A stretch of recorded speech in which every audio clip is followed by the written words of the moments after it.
The Protector Chapter 701. Levi. He told me a lot of things earlier. He said that everyone else was afraid of him and that if I had not gotten on my knees then, I wouldn't even have a chance in the future. He also said that I'd be begging for my life when I learned about his identity. Don't tell me. No, it can't be this much of a coincidence. Elijah felt like his head was going to explode from the overload of information. If he really is that man, then I'm toast. I'd have lost my life for a mere 50 billion. It's not worth it. Not worth it at all. Levi hopped off the car, even though Mia had advised him against it as it was dangerous. The moment Levi arrived, Azure Dragon and the rest of the 5 Great Wars Regiment had a solemn expression. Even the 18 White Wolves of the Cavalry Regiment had prostrated themselves in front of Levi. Greetings, God of War, dozens of men echoed in unison. Elijah nearly passed out when he heard this. This is the one time I wish I hadn't guessed correctly. Levi really is that man after all. He was right when he said that. I would be scared out of my wits. Anyone in the world would. Slap.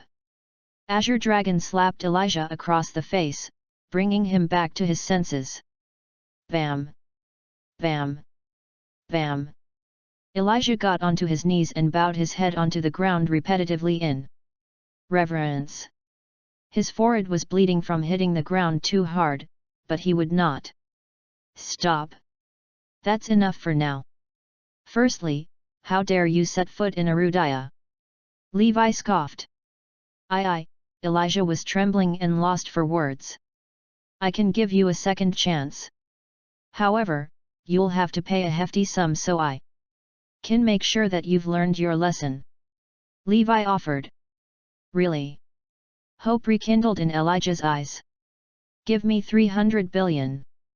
I'll spare your life for that amount. Levi declared, as he extended 3 fingers. Hey! Elijah was taken aback. Including the 100 billion the Jones family paid him, his net worth was but 400 billion in total.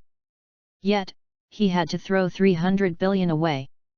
This was akin to destroying him financially, but he had no choice. As long as he was alive, he would have a chance to amass another 300 billion someday. Thank you for sparing my life, God of War. Elijah exclaimed with his head bowed low. With the help of Phoenix, the 300 billion was transferred from Elijah's account to Levi in a flash. All right then, we've been doing quite a lot of charity in Quebec recently. Let's use this 300 billion for business and investment instead. I'm sure Quebec will welcome increased investment. Levi then instructed Tim to use the 300 billion to invest in the redevelopment of Quebec. Send the rest of them back to the Jones family and leave. Levi commanded. Elijah hurriedly followed his orders and brought the survivors, as well as Mia and the other hostages, back to the Jones family. Arg, I shouldn't have come after all. The entire floor is lava here at Arudaya. This trip nearly cost me my life, and I had to pay an entire 300 billion for this. What a waste. Meanwhile, in Sapphire Villa, just as the Jones family had packed up and was about to return to South Hampton, several cars arrived at the gate. Bad news. Elijah is back, someone alerted the entire Jones family, sending them into a state of panic. Michael nearly passed out when he heard this. The fact that Elijah had returned meant that he had come to make more unreasonable demands. What a greedy fellow! Unfortunately, the Jones family was not in a position to bargain. Arg, what a misfortune! Michael brought the rest of the Jones family to welcome Elijah at the door. When Elijah got off the car, the Jones family was dumbfounded. They had not expected him to get down on his knees in front of them. The Protector Chapter 702. Even Elijah's generals and men kneeled down in front of them. The Jones family was stunned by the sight and stared at them in shock. "What's going on? What's up with Elijah? Please don't do this, my lord. The Jones family isn't worthy of it," Michael exclaimed. He nearly fell onto his knees at the sight of this. What on earth does Elijah mean by this? Is this another trap? "Mr. Jones, I was in the wrong. This is the greatest mistake of my life. I came here to apologize and return the hostages." Elijah then raised a hand and his men released Mia and the others. Mia and the other captives were stunned. They had been in the car this entire time, unaware of what was going on outside. The moment they got out, they realized that they had been sent back to the Jones family. "What's going on? Where's Levi? Where did he go after he got off the car? Is he in danger?" Mia was worried for his safety. "What's going on? My lord, can you please explain all of this? I'm afraid I don't understand what's going on," Michael asked. The rest of the Jones family were equally perplexed. "What is going on? Elijah has not only returned the hostages, but also kneeled down to apologize to us." They were bewildered by the sudden change in events. "Ah! I was too arrogant and got punished by someone while lording all over Arudaya." Elijah sighed. "In the future, I won't restrict the Jones family from doing business in my turf.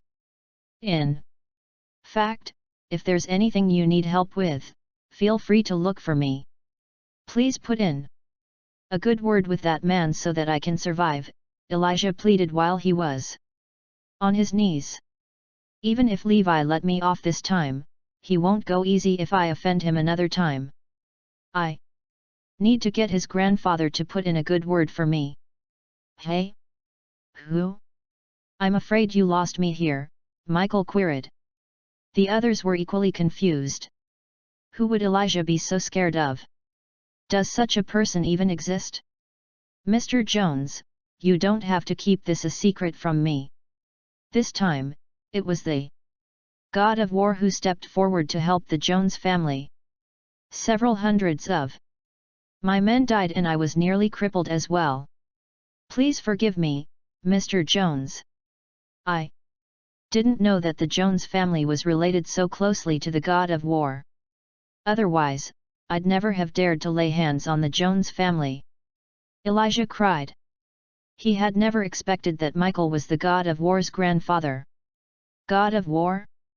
You mean the highly revered man in Arudaya, the God of War?" Michael questioned. "That's right. Everyone fears the God of War across the lands." "My lord, are you saying that the Jones family has connections to the God of War?" Michael repeated his question. "That's right. The God of War came down personally and even mobilized the 5 Great Wars Regiment and the Cavalry Regiment. I got the fright of my life," Elijah explained. "Why don't we know about it then?" The Jones family stared at each other in shock.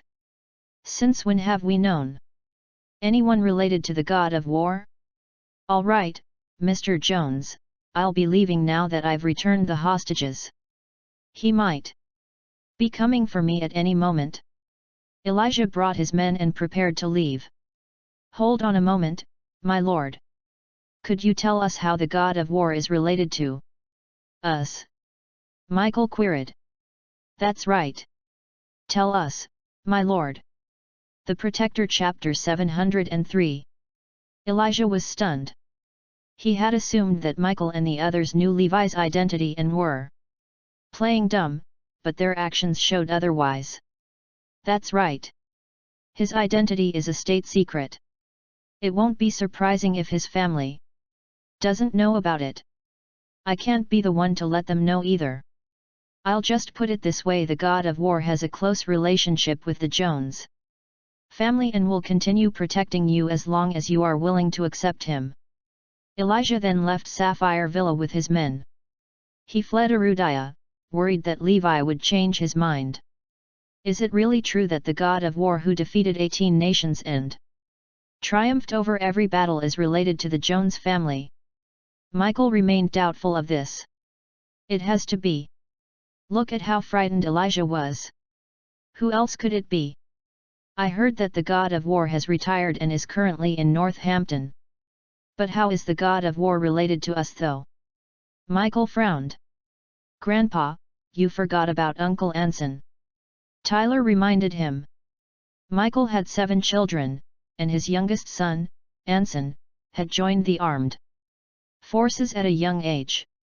It was said that he was part of the special forces and his role was shrouded in secrecy. He had not returned home for 5 years. He was only allowed to call his family once a year, mostly to reassure them that he was still alive.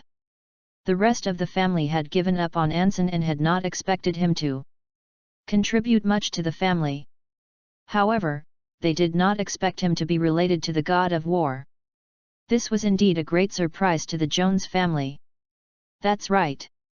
Anson told us last year that he was a part of the god of war's Iron Brigade. I didn't tell you guys this because it was a state secret. Being part of the Iron Brigade means that he reports directly to the god of war. He might be a general for all we know. The god of war must have stepped in for Anson's sake. If the god of war himself helped Anson out, this must mean that he's holding a very high rank. Michael was overjoyed when he thought of that. The Jones family has the god of war as our backer. It's finally time for the Jones family to rise now. The rest of the Jones family were thrilled as well. They had not expected the god of war of Arudiah to help the Joneses. Anson is the pride and joy of the Jones family. We could all stand to learn from him, everyone cheered. On the other hand, Mia remained skeptical. Something's wrong. It feels like this has something to do with Levi. Where's Levi? Michael asked. He has probably escaped in the chaos, someone suggested. Wales scorned, Mia, after how you've treated him as a relative, he's fled in the face of danger and abandoned you. No, you don't understand, Mia tried to explain. You're no longer allowed to interact with Levi anymore. Otherwise, I won't let you off. Michael warned. He then instructed Wallace, inform Levi that he's now disowned. Michael Jones, do not acknowledge him as my grandson and he's no longer allowed to call himself a part of the Jones family. Wallace and the others nodded, that's right. Now that the matter with Elijah is settled, he's no longer of use to us. We won't let him make use of the name of the Jones family any further. The Protector Chapter 704. 300 billion in exchange for Elijah's life. Levi was in a terribly good mood. To him, there was an even bigger surprise. Elijah had placed 30,000 soldiers for reinforcement outside of South Hampton Sea.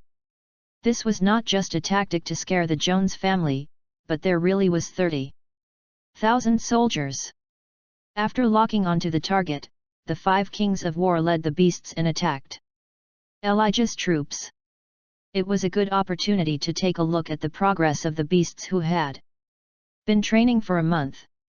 Under the attack of the beasts, Elijah's 30,000 soldiers were pulverized and had to retreat.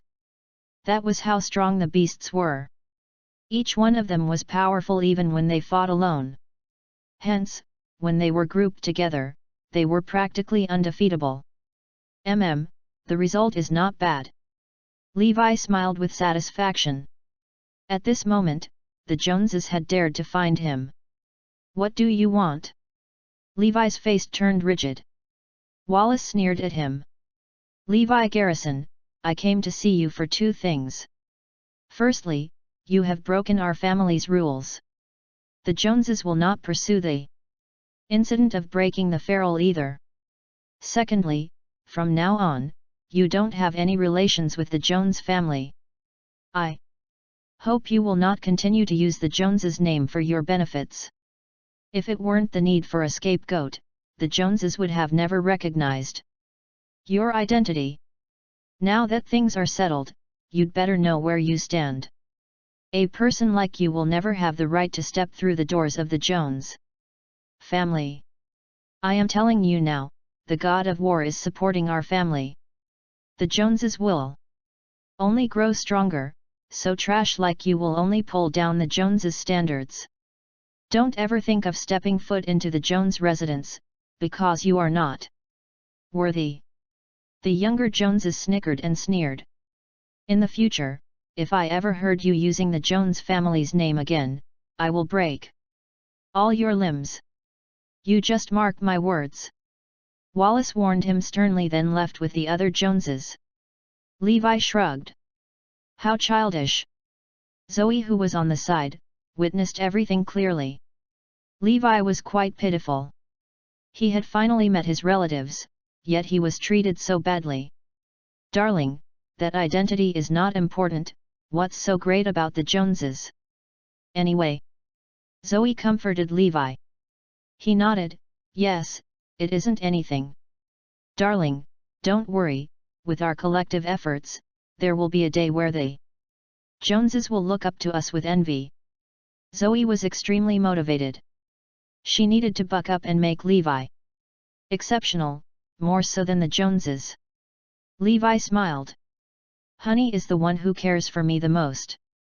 Leave it to me. Be it now or in the future, the Joneses are fated to be unworthy. Levi made this bold statement with confidence. The appearance of the Jones family had never affected Levi. Nothing had happened after they left. After a few days, Levi reached the South City war zone. Kieran had some matters to discuss with him and conveniently asked Levi to inspect the beasts, despite knowing that 30,000 of Elijah's soldiers were pulverized by just a mere thousands of them. They comprised of individuals who were highly skilled in combat and properly trained. Should their military tactics be of standards, the beasts would be unstoppable. Seeing the vigor beasts in training, Levi was very satisfied. Kieran was Arudaya's best military instructor. Coupled with a group of elite soldiers, the chemistry was off the charts. The beasts shall be the most terrifying regiment. There are no flaws. Their assets are all displayed. I am very impressed. Levi praised them. But what are you here for? It can't just be for me to observe the results of their training, right? Levi asked. The Protector, Chapter 705. Kieran sighed. I don't know how Ezra Williamson found out, but he knows I am training the beasts. He was rather envious and wants to borrow the beasts to test them out. I am the one who trains my soldiers. If there is any tests, I will be to one to do them personally. Who is he to test them? Kieran exasperated. Levi chuckled.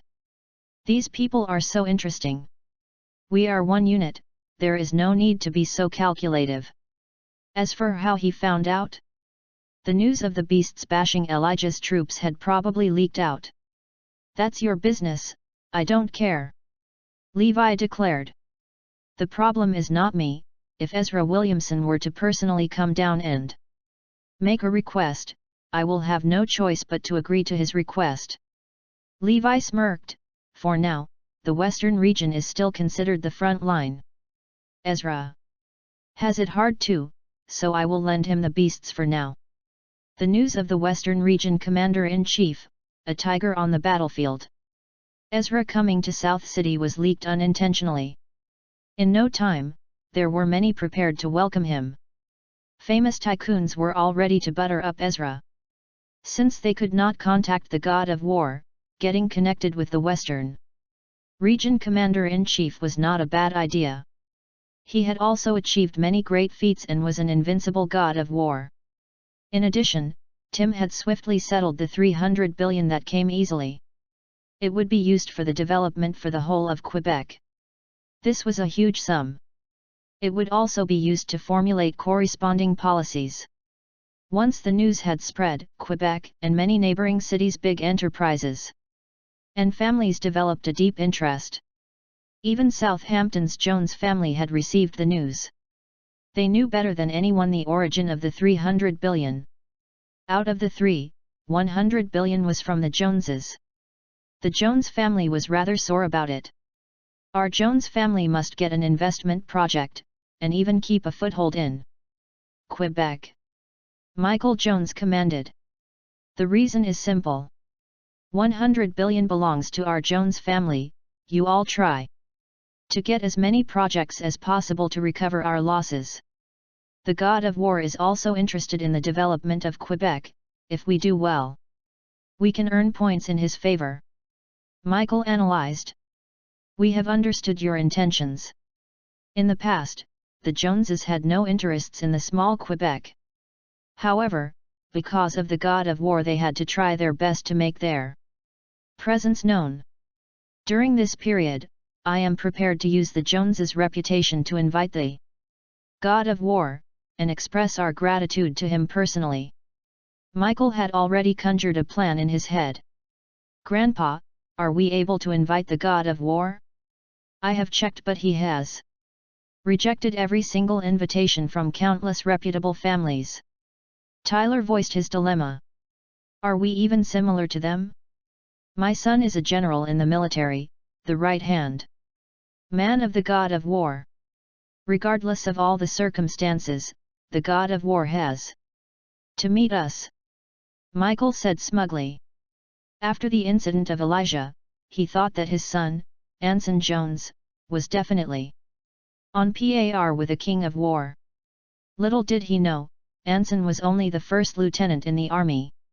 If one were to go by military ranks, he could only dream of meeting Levi. Haha, that's true. The god of war is the backer of the Jones family.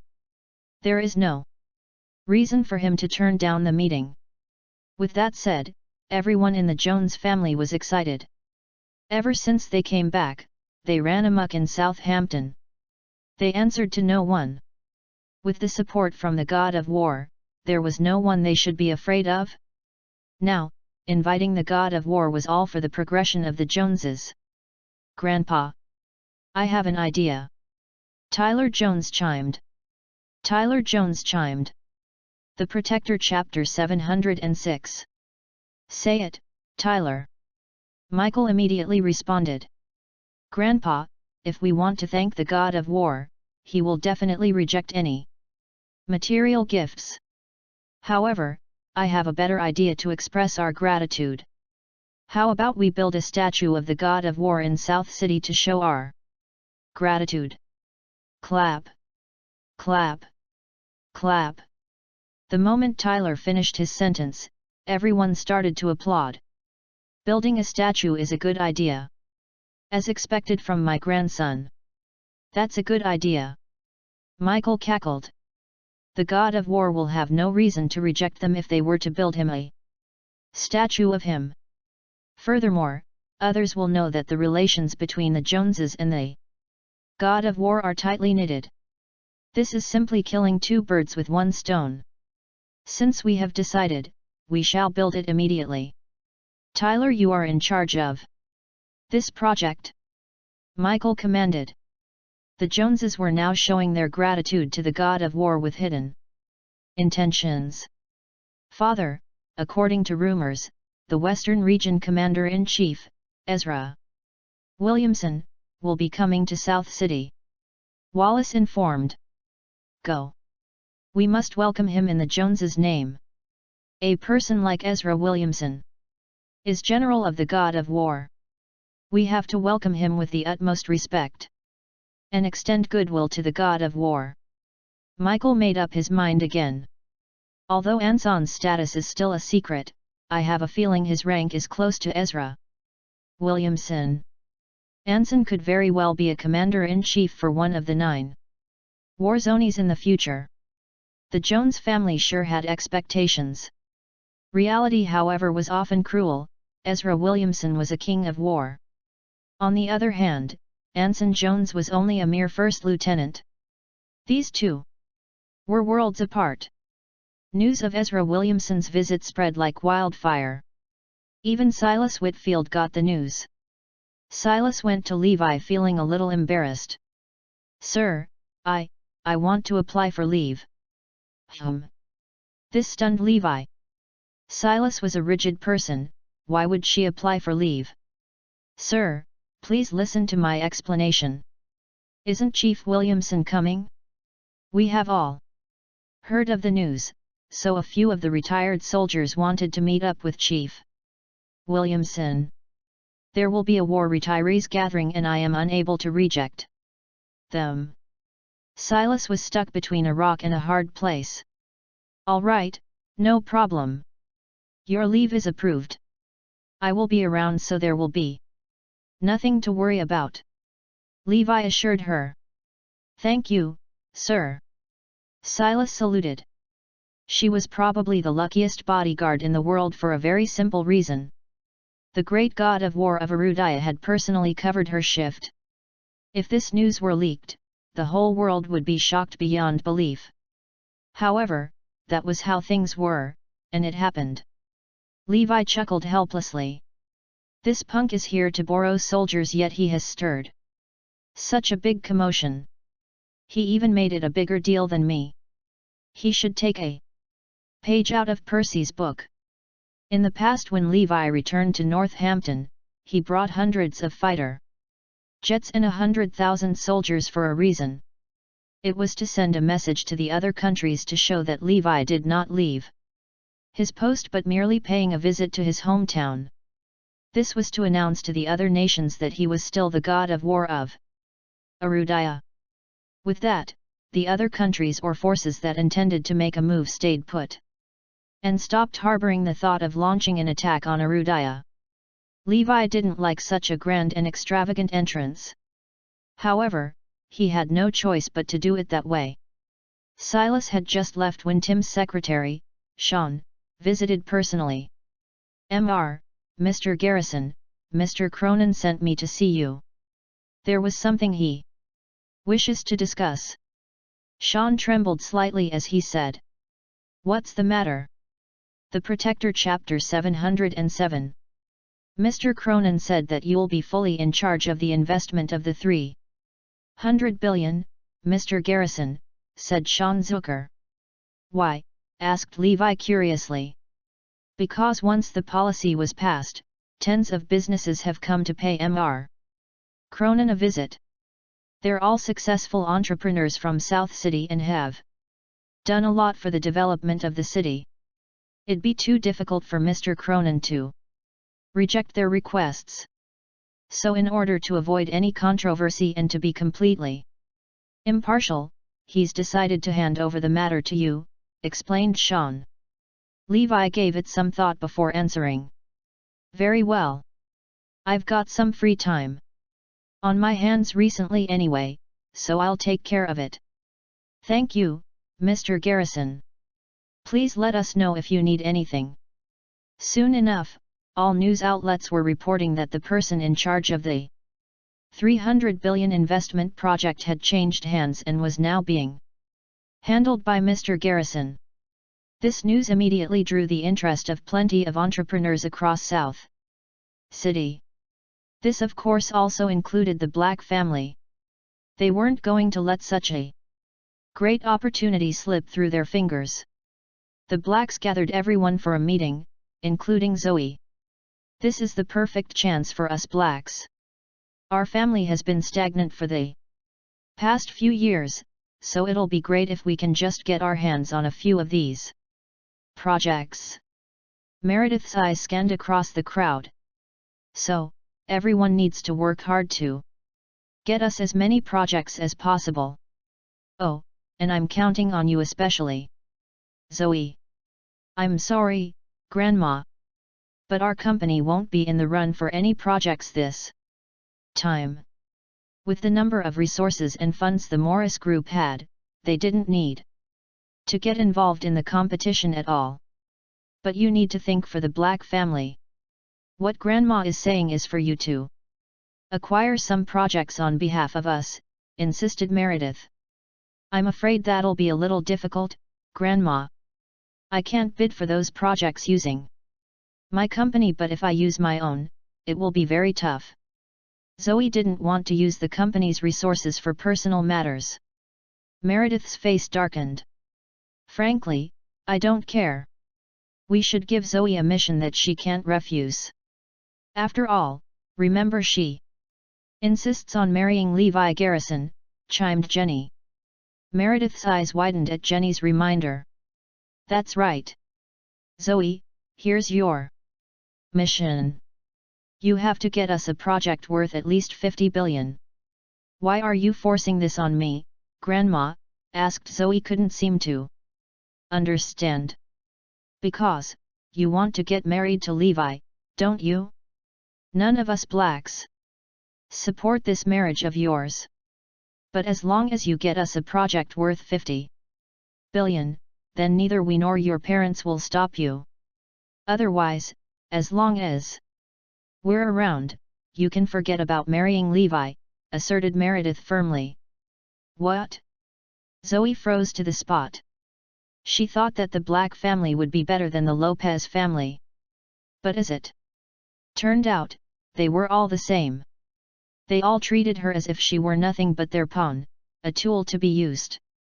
With such massive profits tempting them, they didn't even care if their demands were unreasonable.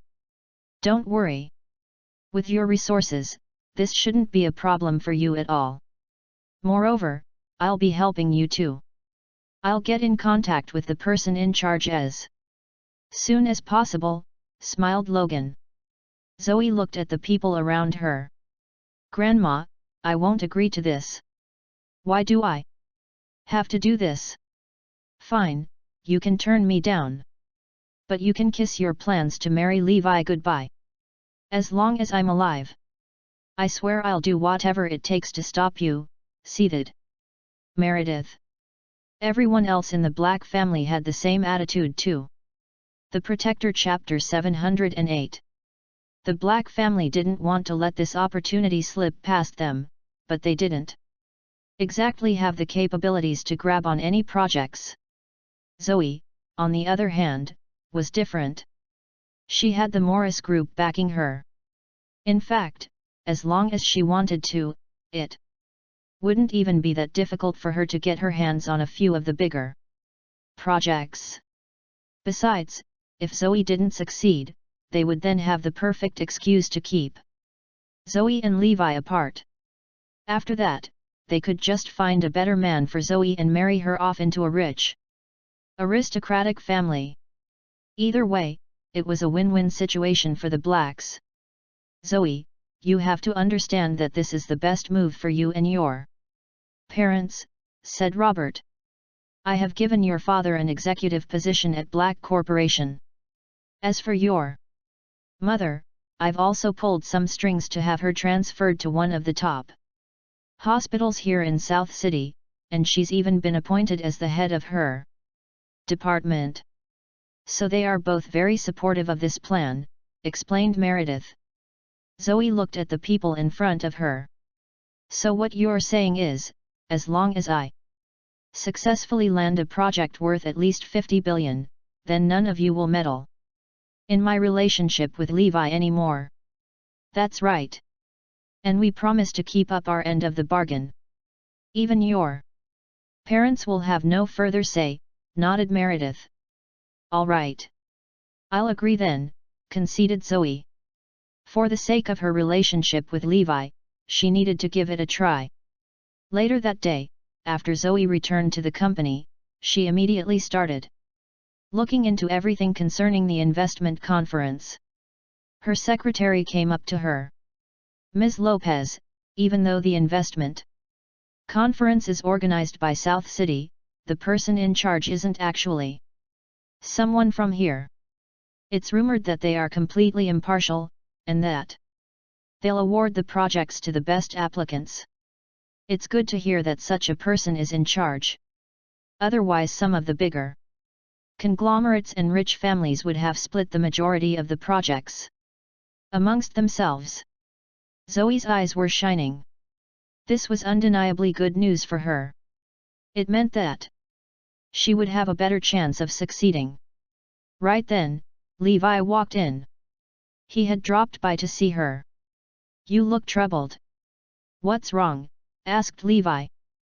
Zoe told Levi about the mission the blacks had forced upon her. "A project worth 50 billion? That's easy. And here I thought you were worried about something unfeasible," chuckled Levi. He was the person in charge, so all the decisions were going to be made by him. So, like he said, it was literally easy enough.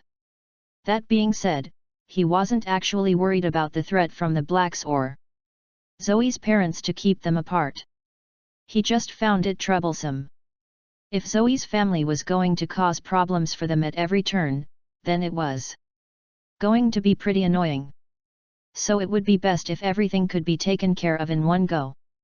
Zoe stared at him with her eyes wide. "Hey? Easy?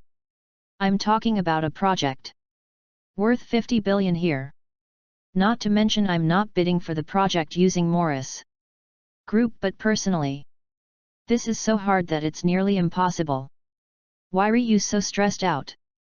Just one word from me, and you'll get your project," grinned Levi.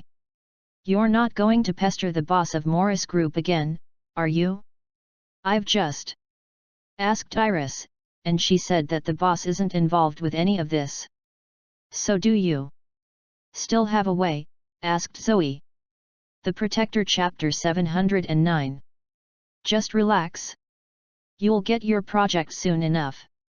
However, you should suggest to the Black family that even though the project will land in their laps, you should still be the one who's in charge, stated Levi. Zoe found herself unable to look away from Levi. It was as if he had some superpower. Each time he stated something or made a claim, her problems would always just resolve magically on their own. If she didn't know better, she'd think that he was the one taking care of things for her. However, this time she couldn't bring herself to believe him, especially when the boss of Morris Group wasn't going to help him out. Thus, she was very curious to see just what Levi would do. Levi noticed the doubt in her eyes, but he didn't say anything more on the matter. He decided he would just go ahead and delegate a project to her during the investment conference. Recently, there were two major events that were keeping South City abuzz.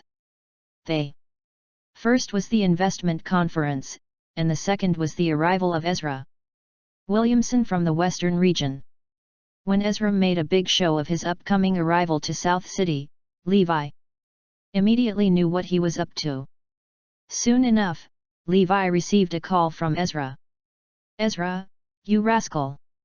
You're trying to pull one over on your enemies by being so high profile, aren't you?" Ezra chuckled. "I really can't get anything past you, boss. Our war zone had been battling Welldrake, and it has been particularly difficult to break through their defense line. So I'm being intentionally loud with my whereabouts to attract their attention. Once the beasts join us, I can then circle back and catch them by surprise," grinned Ezra sheepishly. This was the main reason why Ezra wanted everyone to know that he was going to return to South City. "Looks like you've learned well from me." "Ah, shucks, boss. I still have a lot more to learn from you," said Ezra humbly. "I'll see you soon then." Levi was quite eager to see Ezra too. He was not only one of his soldiers, but was like a brother to him too. Hee. "By the way, I have a present for you, boss. I've gotten quite a few goodies from Welldrake," grinned Ezra. "Oh? As long as it's not women from Welldrake. Haha. Then what kind of women do you want, boss? Just say the word and I'll grab you a dozen." If Silas ever found out that the chief she revered so much was actually such a person, she'd probably be shocked speechless. At the end of the day, once Levi, Ezra, and the rest of these ruthless warriors removed their armor, they were still just ordinary people. They were someone else's son, and some were even a father to others. But they donned their military uniforms and braved the front lines just to protect this land. It was because of heroic people like them that others had the chance to lead a peaceful life. Speaking of Silas, she had gone off to join a veterans gathering. Unexpectedly, Levi had also received an invitation as a guest. It was mainly the comrades from when he first joined the military.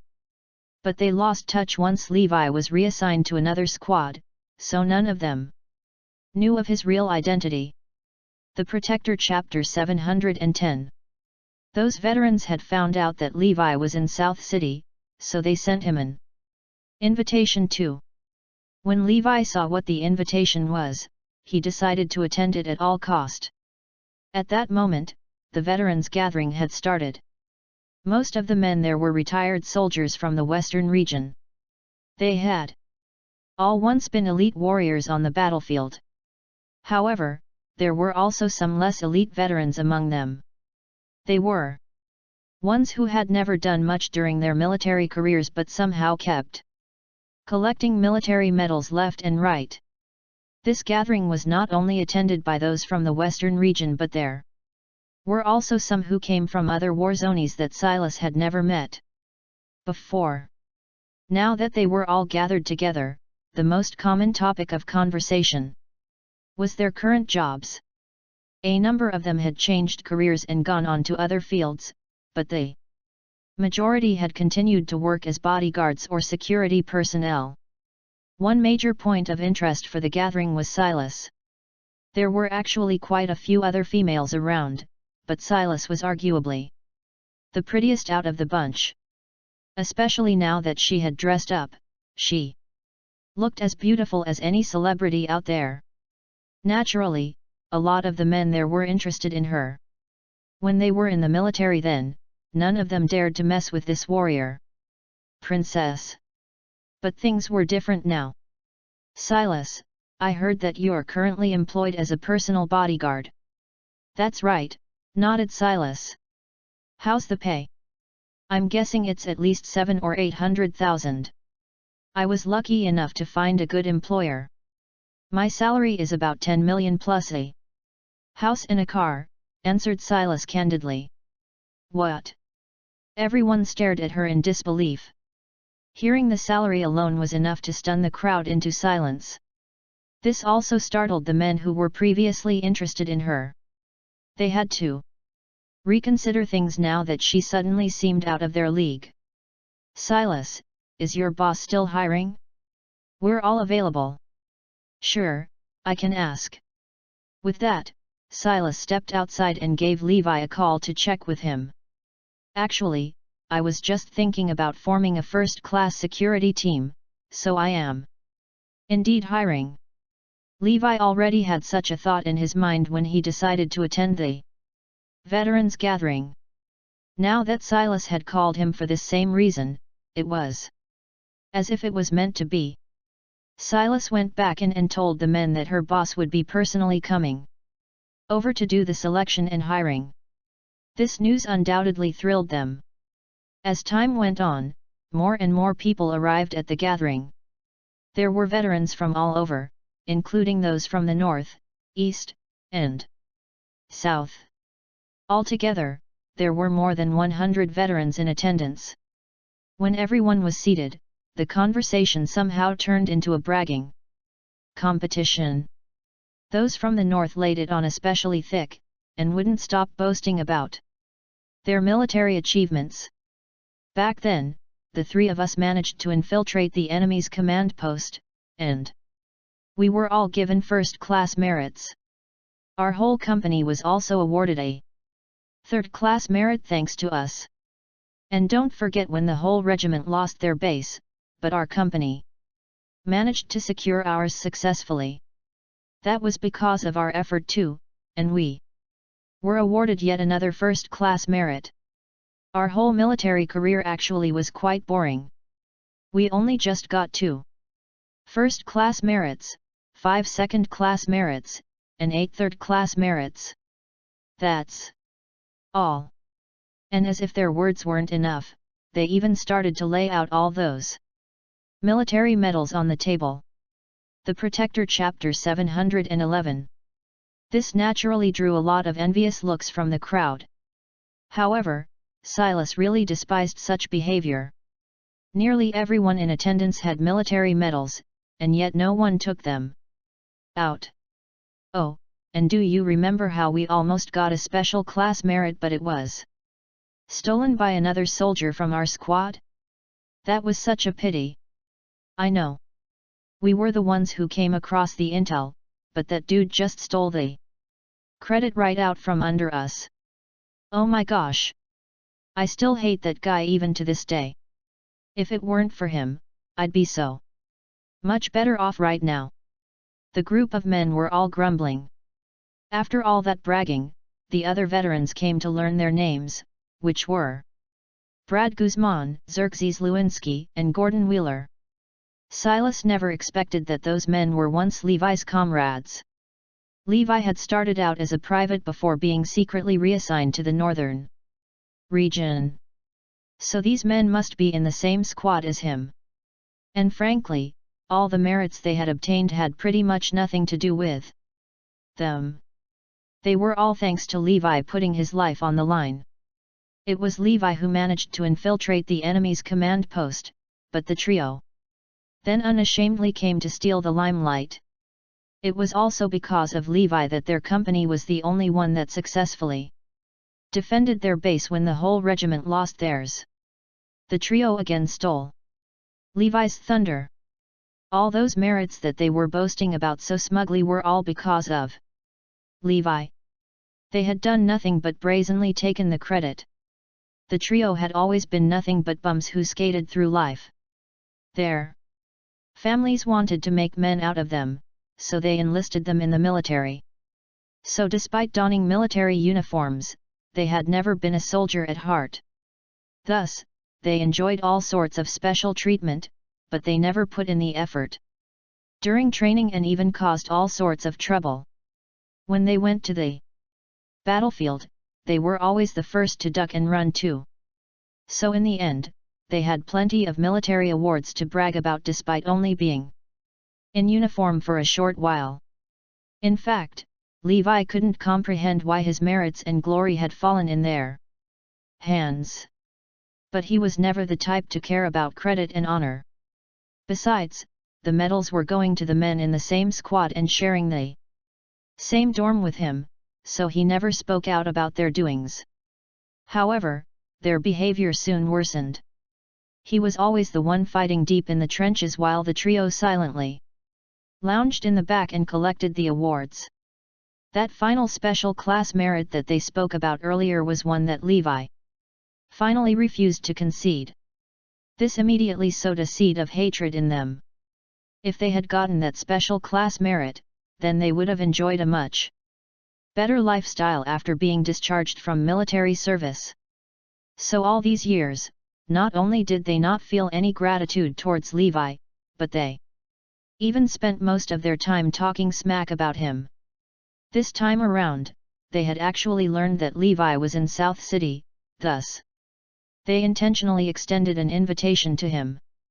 In Levi's case, he absolutely could have done something about them audaciously stealing his glory.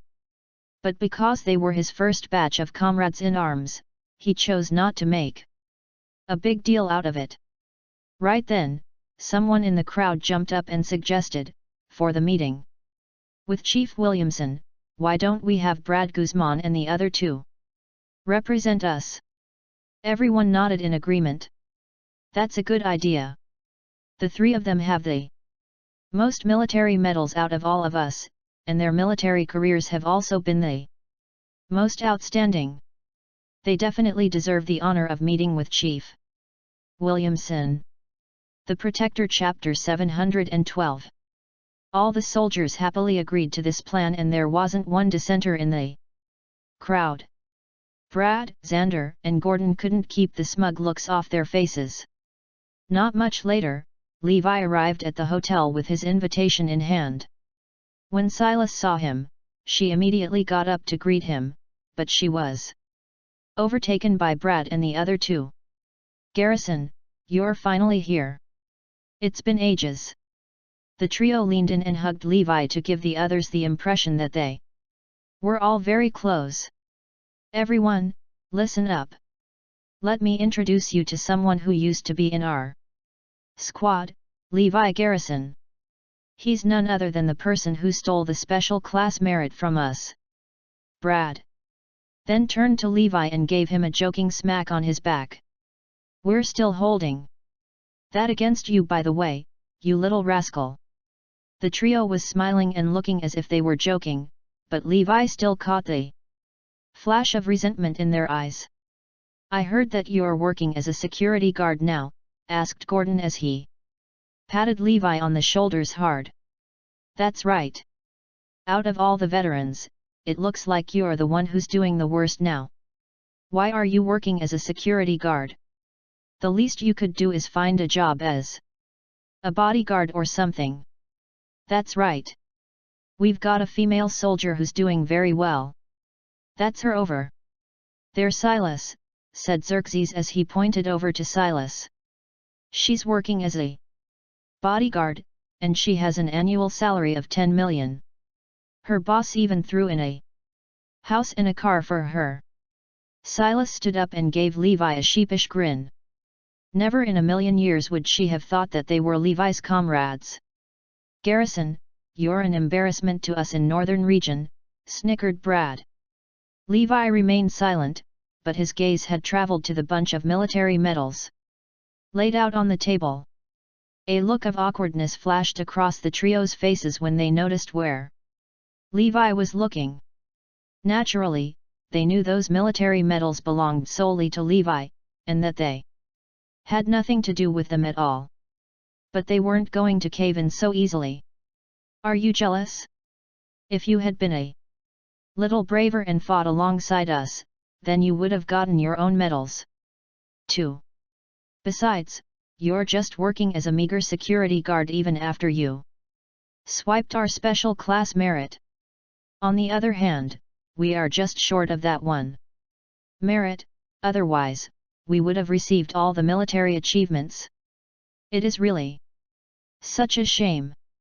The other soldiers also started to chime in.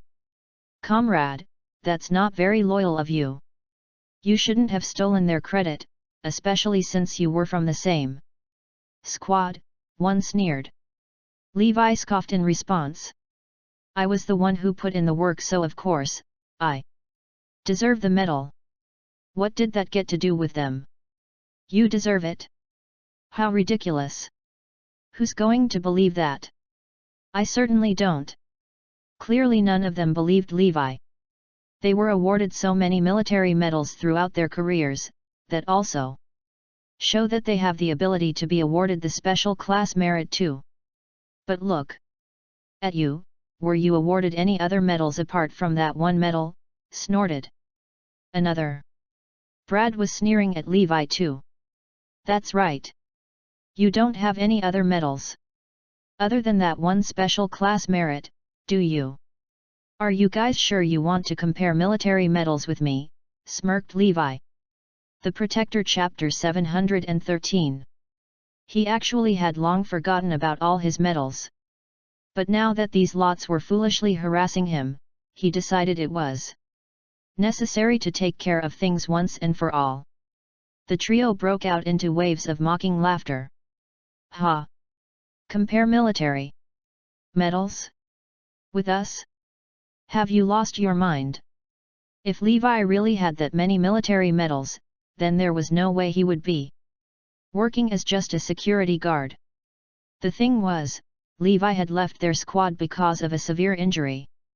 Thus, they naturally assumed that his military career ended then as well. But unbeknownst to them, Levi had only just been reassigned to a top-secret squad.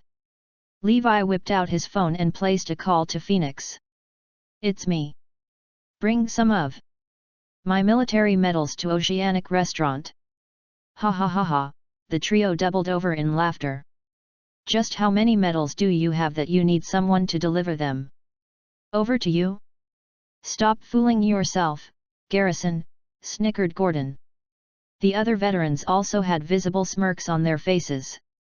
They were having fun being entertained by Levi's little show. The thing was, the trio really had too many military medals and was undeniably the most lauded amongst everyone at the gathering. The other veterans, as successful as their careers had been, didn't even have half as many medals as them. So Levi was clearly only going to make himself look stupid, especially since he was quite ordinary when compared to everyone else. Seeing all this unfold made Silas extremely anxious. A cold sheen of sweat broke out all over her body. She wanted to tell everyone about Levi's real identity, but she changed her mind. After seeing the determined look on his face, Levi turned his attention back on Brad and the other two. He perked an eyebrow at their smug expressions. Can you sleep at night knowing that you took what should have been mine? Don't the three of you even feel 1 ounce of shame? The trio hesitated for a little before quickly regaining their composure. What on earth are you blabbering on about? We were awarded these medals because we put our lives on the line. Everything is properly documented in the files, and an easy search will prove us right. Who are you to try and steal this from us? You're despicable, Garrison. How dare you claim our medals for yourself?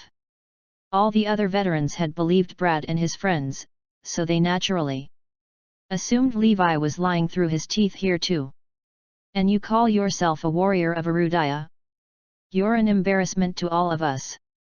Do you have nothing else better to do than to covet military medals that have nothing to do with you at all? Most people in the room were getting angry. Don't tell anyone you served up north. We don't want to be associated with shameful people like you. What? You don't like what I said? Then come, let's fight it out, growled one muscular-looking warrior. Silas quickly stepped up, hoping to defuse the situation. We're all comrades here. There's no need to get fired up. Fine. Since you're the one asking, I won't do anything. But, if no one delivers those supposed medals of his, then I can't guarantee I'll keep my cool. The same guy roared. Thus, everyone stared at Levi expectantly, waiting for those medals of his to arrive. Soon enough, casually dressed Phoenix rushed into the scene. In his arms was an army green box. Bang! The Protector Chapter 714. The sound of the box hitting the table startled everyone. Phoenix turned to Levi and whispered to him. You have too many medals. I could only manage to grab one case. All of Levi's medals, and there were really a lot, were in Phoenix's care. Levi gave a small smirk. Don't worry. These are more than enough. The duo's conversation shocked those standing around them. Did he say too many military medals? Wait. How many medals does he have that he needs such a big case? And, there's more than one case? Brad, on the other hand, still had the same sneer plastered across his face. Open the case and show us then. There's no way there are medals inside. Exactly. Who do you think you're fooling with that box? Gordon and Xerxes naturally refused to believe him too. Levi had gotten injured and then was discharged very early in his military career. The Special Class Merit had to be the only medal he had ever been awarded. Levi glanced lazily at Phoenix and instructed, "Open the box." Phoenix dutifully grabbed a key, unlocked the box, and pulled the lid up. The sight made everyone's jaw drop. There were at least 100 military medals nestled in the box. Even the trio started to panic. This can't be real, right? But if they're fake, where on earth would Garrison find so many fake medals on such short notice? Besides, he wouldn't have purposely asked someone to send them over if they were just going to be fake, right? Levi dipped his hand into the case and grabbed a black-colored medal. Special Class Merit, gasped a few of the men. Levi sneered. This medal is the one that you said I stole from you. Clack. Levi threw it gently onto the table, before reaching for yet another black-colored medal. Wow! That's another special class merit. This medal, I received 5 years ago during the battle at Catskills when I beheaded the enemy's commander-in-chief. What? There had been 400,000 soldiers fighting in the battle at Catskills. Yet, Levi was the one who beheaded the commander-in-chief? Just who is he exactly? Levi ignored the shocked expressions on their faces and continued to pull out yet another black-colored medal. Another one. Everyone inhaled sharply at the sight. I received this because I was the first one to infiltrate the enemy's stronghold up at the northern region. Clack. Levi again tossed it onto the table. Everyone stared at the 3 medals lying there. They couldn't believe their eyes. These are real medals. Real freaking medals. The trio was in complete panic mode now. They stared at Levi with their eyes wide and their mouths agape. However, Levi wasn't done yet.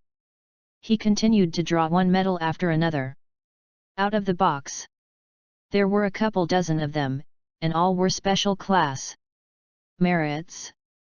These were awarded for similar reasons, so there's really nothing much to say. This comment nearly threw everyone into a fit. Nothing much to say? There are at least 70 or 80 special class merit medals there, and he says there's nothing much to say? Just who is this person? Where exactly did he come from? Everyone then turned their eyes onto Brad, Xander, and Gordon. It was as if their eyes were silently accusing the trio of withholding information. Didn't you 3 say he was a mere security guard? Why would a mere bodyguard have so many special class merits? The trio's faces were completely distorted by then. They didn't know what was going on either. The Protector Chapter 715. Levi then nonchalantly grabbed a purple-colored medal out of the box. Hey! This medal confused everyone. It was purple in color, and one that no one had seen before. What class is this? Could it be of a higher class than the special class merit? On closer inspection, there was a beautifully engraved image of a Kirin on the medal. This Kirin military medal was awarded 3 years ago when I was in the East, battling against Arundel. I eliminated 300,000 enemies and captured another 100,000, stated Levi. Holy cow! The men's faces paled. They had all heard of the battle between the Eastern War Zone and Arundel. That war lasted 3 whole days and 3 whole nights, and they managed to fight their way right into the capital of Arundel before ultimately decimating it. The whole of Arudaya celebrated triumphantly. Levi then pulled out another purple-colored medal. This was another one I received 3 years ago. Fell Nation launched a sneak attack on the southern region and caused us extensive damages. I led our troops to charge after them. And we even wiped out the whole of Fell Nation. Again? More sharp inhales could be heard echoing through the room. They could more or less guess Levi's identity after hearing his account. The battle he had just spoken about was one that was a must-hear story among soldiers and had been retold again and again. So everyone knew the story like the back of their hand. Brad had a very unpleasant expression on his face, as if he were choking on a fly. Levi ignored him and pulled yet another medal out of the case. This time, it was a gold-colored medal. There are gold-colored medals? No one has seen gold-colored medals before. Heck, I've never even heard of anyone mentioning them before. The engraving on this medal was of a magnificent dragon. Everyone knew that dragon was a symbol of Arudaya. This meant that the medal itself could very well be a symbol of the country too. The Purple Kirin military medal was awarded to those whom the country placed great value on. Thus, the gold medal could only be one that was awarded to Arudaya's ultimate god of war. Levi held the heavy medal in his hands as he spoke. This medal is called the Dragon Military Medal, or just the Dragon Medal. This is the only one of its kind in the history of Erudaya. Crash! Levi had just finished speaking when the trio suddenly collapsed onto the floor. They were so shocked that it wouldn't be surprising if they blacked out right then. Who would have imagined that their fellow comrade, the one who had once been in their squad, would turn out to be someone who owned the only dragon military medal in Erudaya? Everyone else was trembling in their shoes too. Even Silas, who was well aware of Levi's true identity, wasn't exempted from being affected by the atmosphere in the room. Finding themselves standing in front of such a highly revered man made their blood pound with exhilaration. But Levi wasn't finished yet.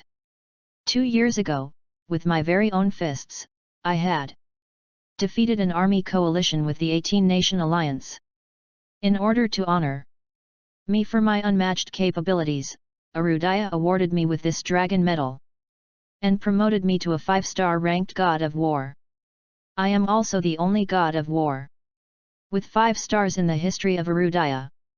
That was the pinnacle of my career, and my name has been written into history. I'll never forget the day that I was awarded this medal. Levi's voice trailed off as he became swept up in his memories. The Protector Chapter 716. Everyone held their breath as Silas saluted and announced, "Salute to our chief!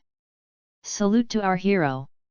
Silas' voice was like a wake-up call to everyone else as they quickly saluted to the god of war with their body trembling and eyes filled with tears. The tears weren't only for the honor to meet face to face with the god of war, but also the stories behind each and every badge that he earned. The man standing in front of them was the protector of Erudaya, the one who gave them the peace they'd been living in. Everyone was excited. It was as if they had returned to the military camp. "We will fight by your side if there is war," Silas shouted, and everyone repeated after her. Even Phoenix straightened his body as he remembered the time when they fought the invasion from the Alliance. It was a time of darkness, but also a time of miracle. As the world thought that Erudaya was going to fall, Levi led the army to turn the tide, and defeated the 18-nation alliance. The god of war had slain thousands of godlike warriors sent by the 18 nations with his iron fists.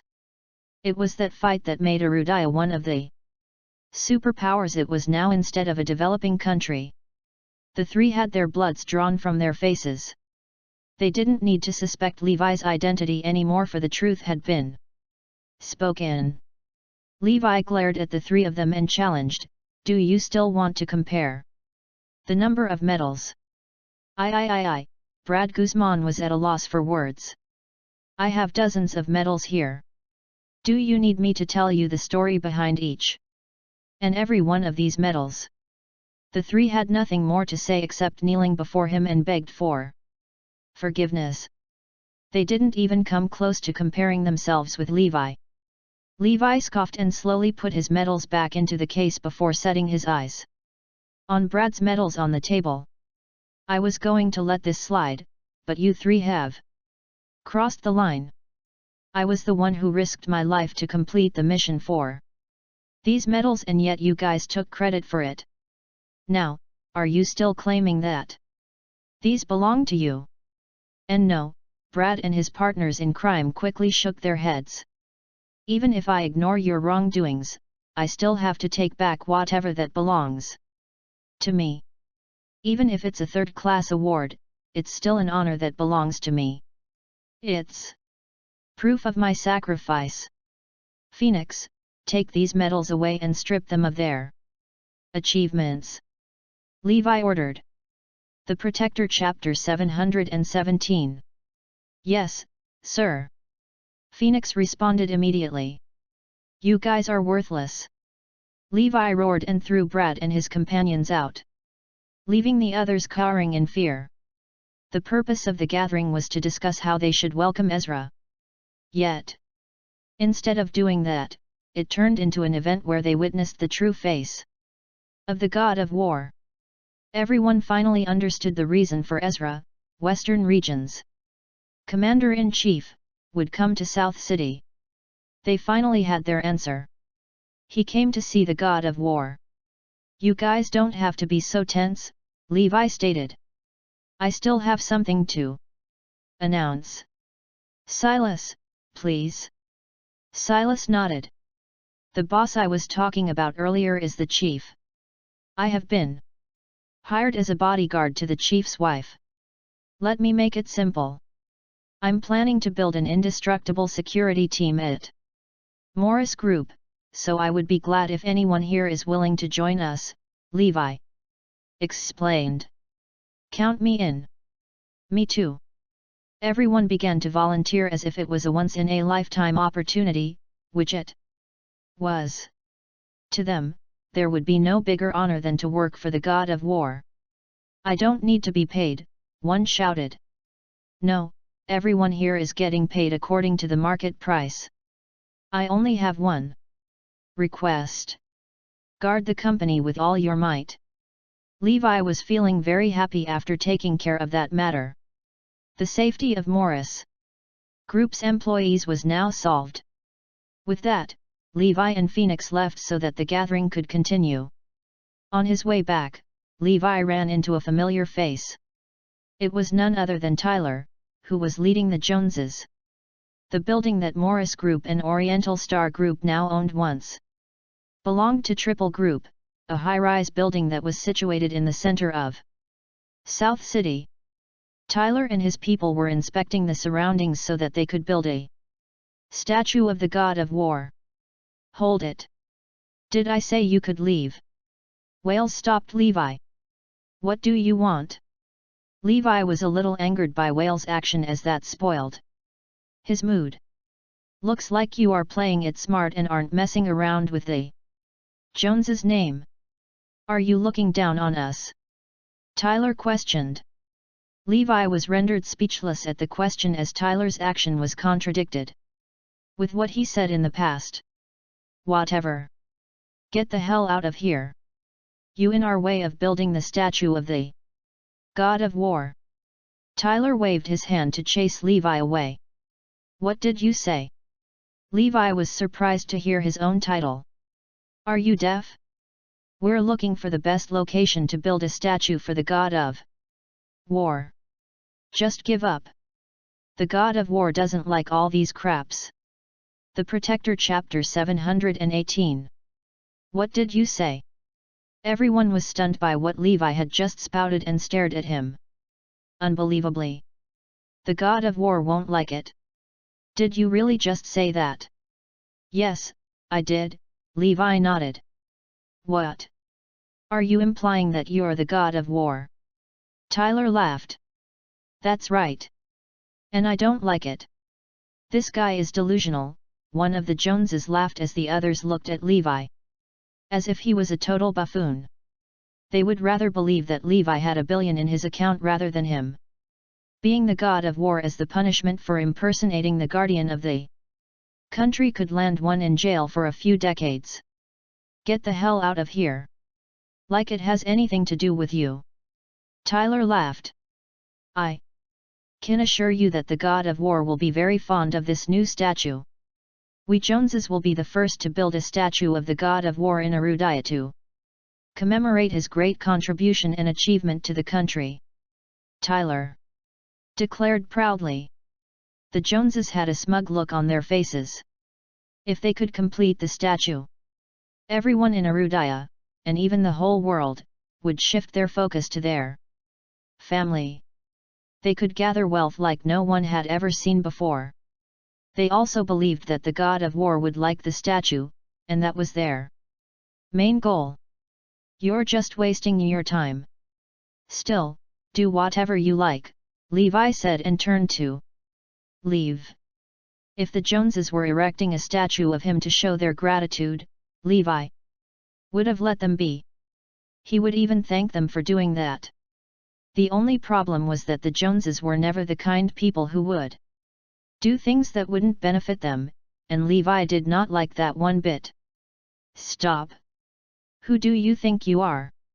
Wales yelled while Tyler stood next to him with his arms crossed. The latter always looked down on Levi as he was an important member of the Prince gang in Southampton. If any of his friends learned that he had a cousin like Levi, they would definitely make fun of him. "You're just like your mother, a nobody. You don't deserve to be a part of our family," Tyler mocked as Levi left. Even though their progress was held back a little by their run-in with Levi, the Joneses finally found a perfect place and began their construction of the statue. As for Levi, he put his back into the investment conference as soon as he got back to Morris Group, since he promised Tim that he would handle it. Levi even transferred Aurora from Northampton to South City for the project. Without wasting much time, Aurora got a handful of tender documents for Levi, which he read through thoroughly one by one. He had high hopes for businesses from other regions to develop in South City. Through the investment conference. The Protector Chapter 719. Levi was a genius in doing business from the beginning.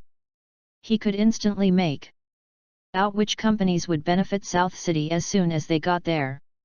Investments. The most important part of the project was to generate healthy competition in the industry. The Joneses. Levi raised a brow when he noticed the Joneses' tender. He immediately frowned after reading through the document, as the Joneses were trying to win the bid by using their royal status. The tender documents that the Joneses submitted were in a complete mess. Thus, Levi marked a huge red cross on the document without even thinking twice. "Oh? Isn't this Logan and Jenny's company?" Levi smiled. It was evident that they were trying to gain a huge profit from the conference.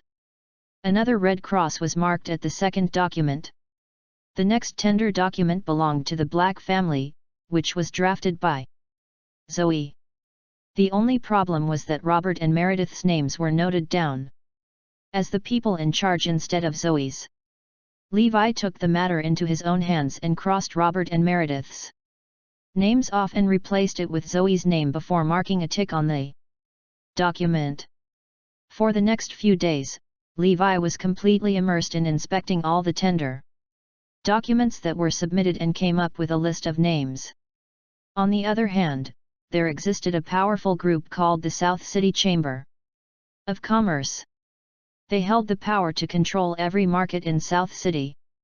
Yet, they would use their influence to cut off all investors from other regions in order to monopolize the businesses in South City, and had caused a great deal of trouble because of that. In the office of the chamber, the president and a few directors were holding a meeting. Wardle Becker, president of South City Chamber of Commerce, spoke in a cold tone. "The investment conference is just days away. I noticed quite a number of companies from other regions are trying to do business here by winning the bid. I noticed that as well. The policy is encouraging them to develop and invest here. They are going crazy." Joel Fraley, vice president of the South City Chamber of Commerce, nodded in agreement. "The $300 billion should belong to South City. Technically speaking, the South City Chamber of Commerce should be in charge of handling the money. Why would the higher UPS give such an important task to a young un instead? I know, right? If he divides the money to the companies from other regions, we would lose a lot of shares." The rest of the directors agreed as well. "That's what I'm worried about the most. I've heard that this young man is an advocate of attracting investment from other regions to promote the development of Quebec. What a load of crap," Wardle scolded. "Don't worry. As long as we butt into this matter, even companies from other cities of Quebec can't even get a single cent from the project. That money belongs to us," Joel stated confidently. Their views were simple: to keep the $300 billion away from companies from other regions. As long as the money was distributed to companies in South City, they could make a lot of profits from it. "Mr. Becker, what should we do? One of the directors asked. We just have to make the head of the project one of our own, Wardle suggested. I've already found out who the head is. He's Levi Garrison from Northampton. Joel said. He's not part of the business circle. I'm confused as to why they higher UPS would let him lead such an important project. The Protector Chapter 720. That's none of our business. We just have to know who the person in charge is. Wardle smiled. Joel, you and I are going to pay this Levi a visit. As Levi was leaving his office, he was greeted by a group of people. Are you Mr. Levi Garrison? Joel asked. We're from the South City Chamber of Commerce. Is it possible to have some of your time? We would like to make a proposition. Levi was surprised that the Chamber of Commerce would catch up to him so soon. They most probably found out about me when Aurora was moving the documents. Of course. Levi followed Joey into a Lincoln where a person was waiting inside for him. Allow me to introduce myself first. I'm Wardle Becker, President of the South City Chamber of Commerce. We would like to discuss with you about the upcoming investment conference. Go on. Even though we aren't part of the government, we are still an organization formed by the businessmen of South City. We represent the interest of all businessmen in South City and to stabilize the market. We heard that Mr. Garrison is interested in attracting businesses from other regions to invest in our city. We believe that this would harm our interests, which is something that we cannot ignore. I see, Levi smiled. Then, what do you propose? We propose that while companies from other regions could participate in the bid, only businesses from South City can win the projects. As long as you agree to our proposition, this will be yours. Wardle smiled as he handed Levi a check. Levi took a peek at the numbers and wasn't surprised to see 100 million written on it. These women will be yours as well. Wardle pointed at the four gorgeous women sitting in the back seat. Calling them supermodels would be an understatement. This car could be yours too. Mr. Garrison, I know you hold the power to decide who can or can't invest in the project. That power will still belong to you, as long as you make sure that only the businessmen from South City will win all the bids. With this, it will be a win-win situation. You also get something from it. Isn't it a great deal? You're right. No matter what I choose, it won't harm my interest. Levi returned. The smile. Both Wardle and Joel were glad to see that Levi was on their side, or so they thought. From this day onwards, you'll be a friend of the South City Chamber of Commerce. Just let us know if you run into any troubles in the future, Wardle offered as he tried to hold his laughter back. The president of the chamber could not believe he could dupe the young man in front of him so easily. He was already picturing the huge amount of shares he could get when the 300 billion find its ways to the businesses in South City. His net worth would shoot up by at least 10 times. Levi looked at the check and smiled, which froze both Wardle and Joel. The Protector Chapter 721. The reason being it was a mocking smile, and it puzzled both Wardle and Joel. Levi opened the door and got out. I don't need any of you to tell me what to do. With that, he slammed the door of the car that was worth millions as hard as he could. Wardle and Joel turned to stare at each other. Did he just reject our offer? Wardle could not believe what was happening. So, we're playing this the hard way, eh? Joel immediately chased after Levi and stopped him. Stop right there. What now? Are you sure you want to refuse our offer? Either you're our friend or you're our enemy. If you choose to be the latter, you'll meet your maker soon enough. Joel's threat was clear. If Levi refused to agree to their terms, his life would be in danger. Do whatever you want. Your threat means nothing to me. It was Levi's turn to hold his laughter back. Not only had he dealt with Kurt, president of the Southampton Chamber of Commerce, he'd also taken down most of the big shots in South City. He could not believe that even after that amazing feat, there would still be some mindless people trying to mess with him. Yet, dealing with businessmen was a different problem. If one messed with their interest, they would retaliate even worse than the underworld. Moreover, the South City Chamber of Commerce represented all of the businessmen in South City. To them, the 300 billion that Levi was charged to distribute belonged to these businessmen. If Levi decided to attract businesses from other regions, their profit would be affected. If things got out of hands, the business owners would retaliate. Levi finally understood the reason Tim assigned him to handle the investment conference. The local businesses had contributed a lot to the development of South City, which led to an ease in related policies. As things went on, the South City Chamber of Commerce became the organization in charge of local businesses. It was the same situation with Triple Group robbing Scott of his money. It was impossible for Tim to stay calm at that incident, but the Triple Group did contribute a lot to society, and it would put him in an awkward position if he were to accuse them openly.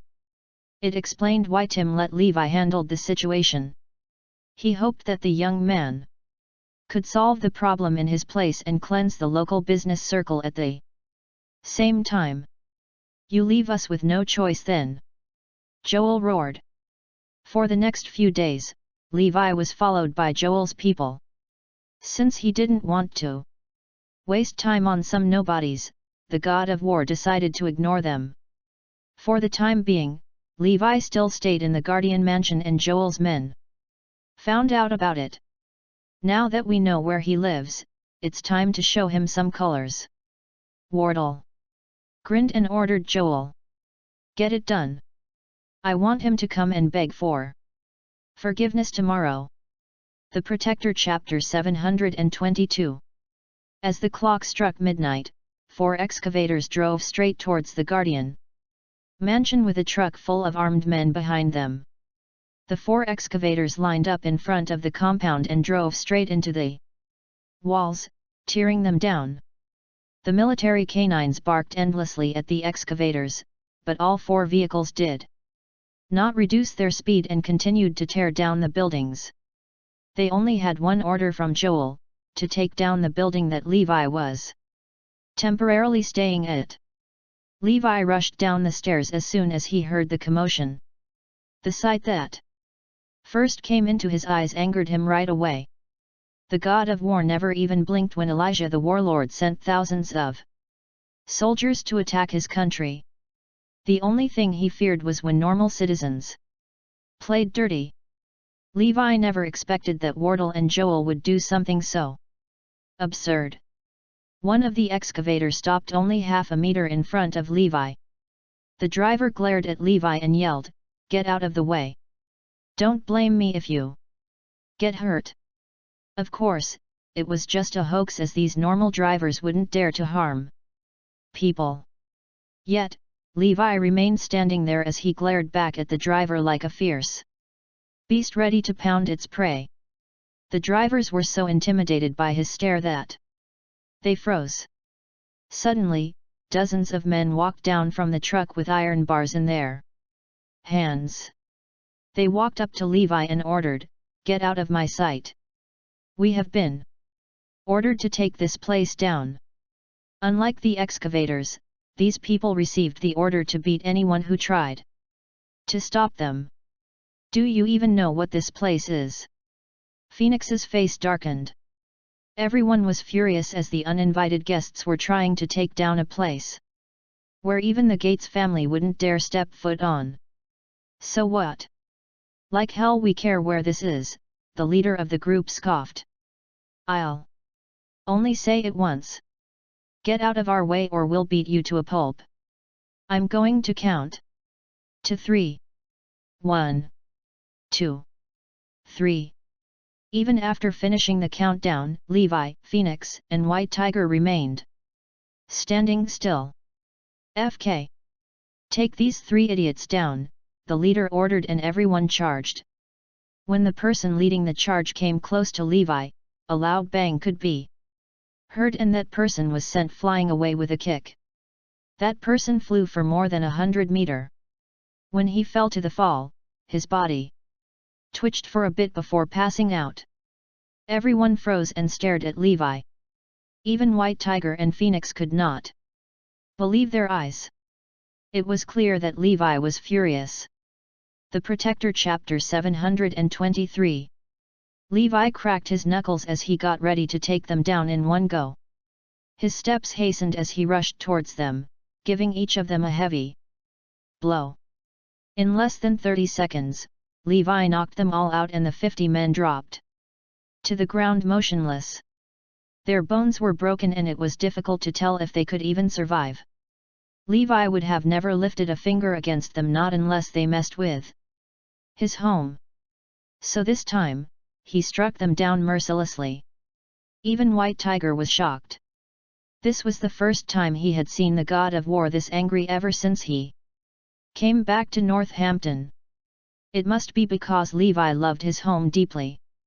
For 6 full years, he never hesitated to fight courageously at the front line just to protect the land he called home. Although this guardian mansion was just a temporary shelter for Levi, White Tiger could tell this place was home to him. Levi would not spare anyone who destroyed his home. Bam! Crash! He kicked the excavator hard and the strong impact dug the whole machine deep into the ground. Everyone was dumbstruck. But before they could come back to their senses, the whole excavator broke and crumbled into pieces in a loud boom. The deafening clangor did not seem to stop. Levi booted another excavator and it fell apart too. And just like that, he effortlessly broke 2 excavators. His power left everyone terrified. What kind of superpower is this? Did he really just destroy 2 10-ton excavators? Is he even human? He must be a god. 4 frightened excavator operators scrambled to flee the scene like madmen. Never in their life had they seen anything like this before. Should I go check out who's behind this? Azure Dragon asked Levi. There's no need. I know who did it. Levi's voice was ominous and suppressed. As he looked at the orange sky, the sun was already breaking through the horizon. Over on the other side, Wardle and Joel happily gathered in the South City Chamber of Commerce. Mr. President, we'll get some good news real soon. I bet that bastard is shivering in fear right now. Joel mocked. Hearing this, a sinister smile broke out on Wardle's face as he said, "Wanna mess with me, young man? You won't stand a chance against me. I know, right?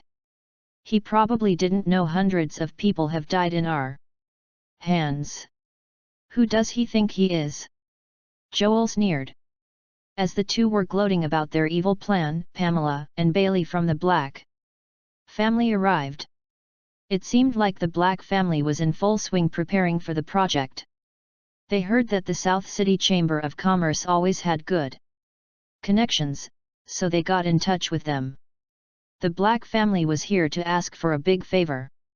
"Thanks for taking care of the investment conference," Bailey said, handling Wardle a check.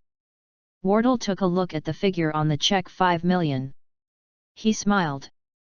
This was the second time the Black family visited him and paid him the same amount. They were really generous. D. O. N. T. W. O. R. R. Y. A. V. O. U. T. It. I'll M. A.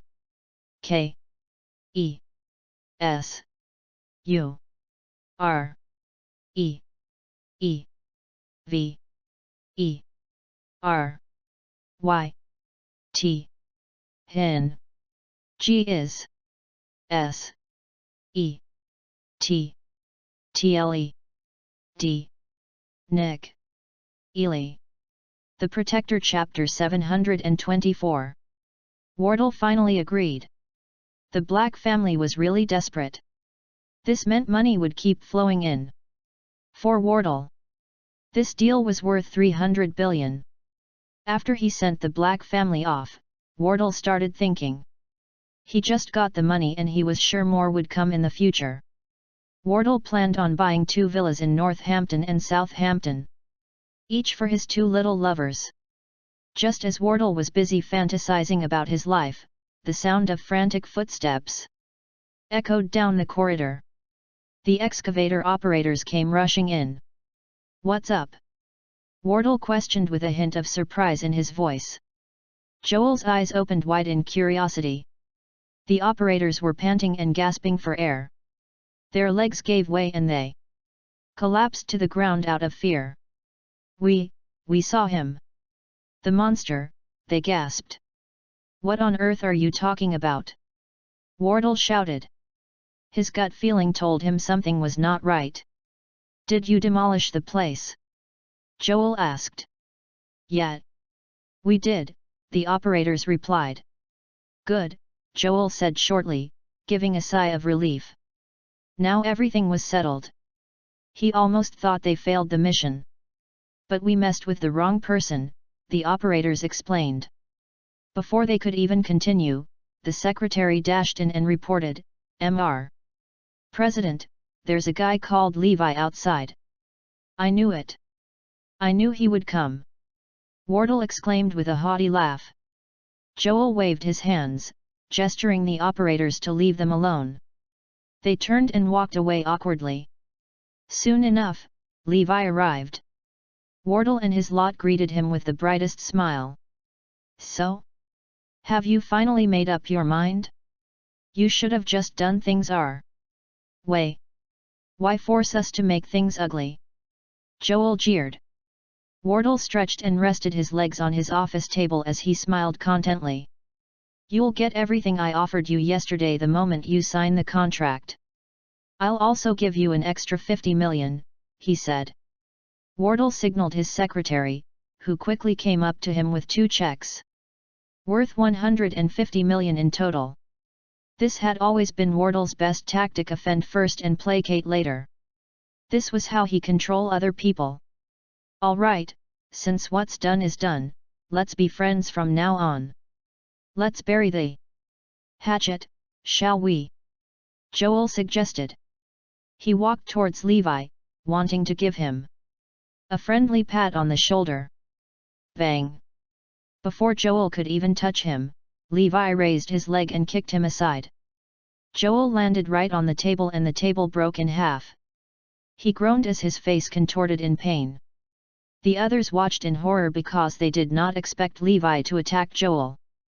But only Joel knew full well the intensity of Levi's kick. Levi's cold glare swept across the room as he said, "You guys shouldn't have touched my home." His voice was calm, but everyone felt the chilling threat in his voice. "What are you doing? How dare you raise your hand against us?" Wardle shouted. The Protector Chapter 725.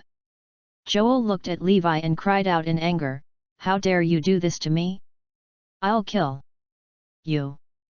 Who does he think he is? It's time I send him to hell. Take him down," Joel commanded. A few men in black quickly rushed in and surrounded Levi. They were personal bodyguards hired by the South City Chamber of Commerce, just to protect Wardle and the others. These bodyguards had killed countless people throughout their service to the Chamber of Commerce. But still, Wardle felt fearful seeing Levi's glare. He retreated unknowingly before he shouted at Levi again. "I'm giving you one last chance. If you beg for your life and listen to us now, we won't hold this against you.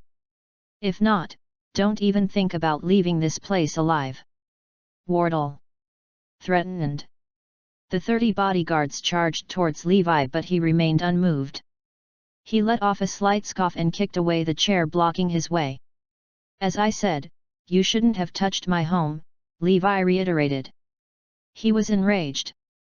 Now that he saw the culprits himself, Levi's anger intensified. White Tiger would have been petrified seeing Levi like this. A stubborn mule. "Get rid of him," Wardle ordered. Just as the bodyguards rolled their sleeves getting ready to beat Levi up, a commotion burst out outside. "What's happening outside?"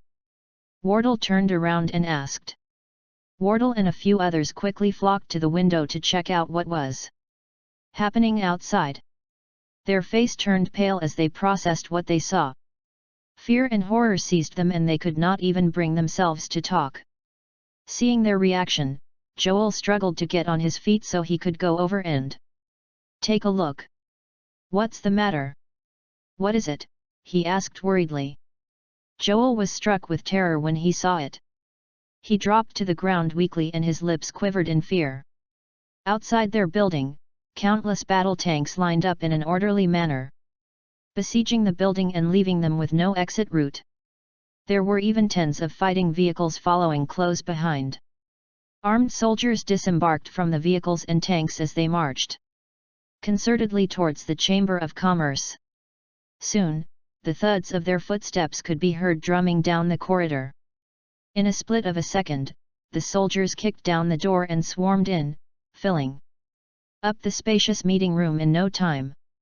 Each of the soldiers was fully equipped with weapons and they pointed their guns at Wardle and his friends as they awaited a command. The bodyguards clambered to hide under the table as they saw they were clearly outnumbered. Some of them were so scared they wet their pants and a pungent smell soon wafted through the crowded room. "Move! Let me see the bitch who dared to wreak havoc in the restricted military zone. I'm gonna beat the shit out of him." A coarse and assertive voice came from the multitude of soldiers.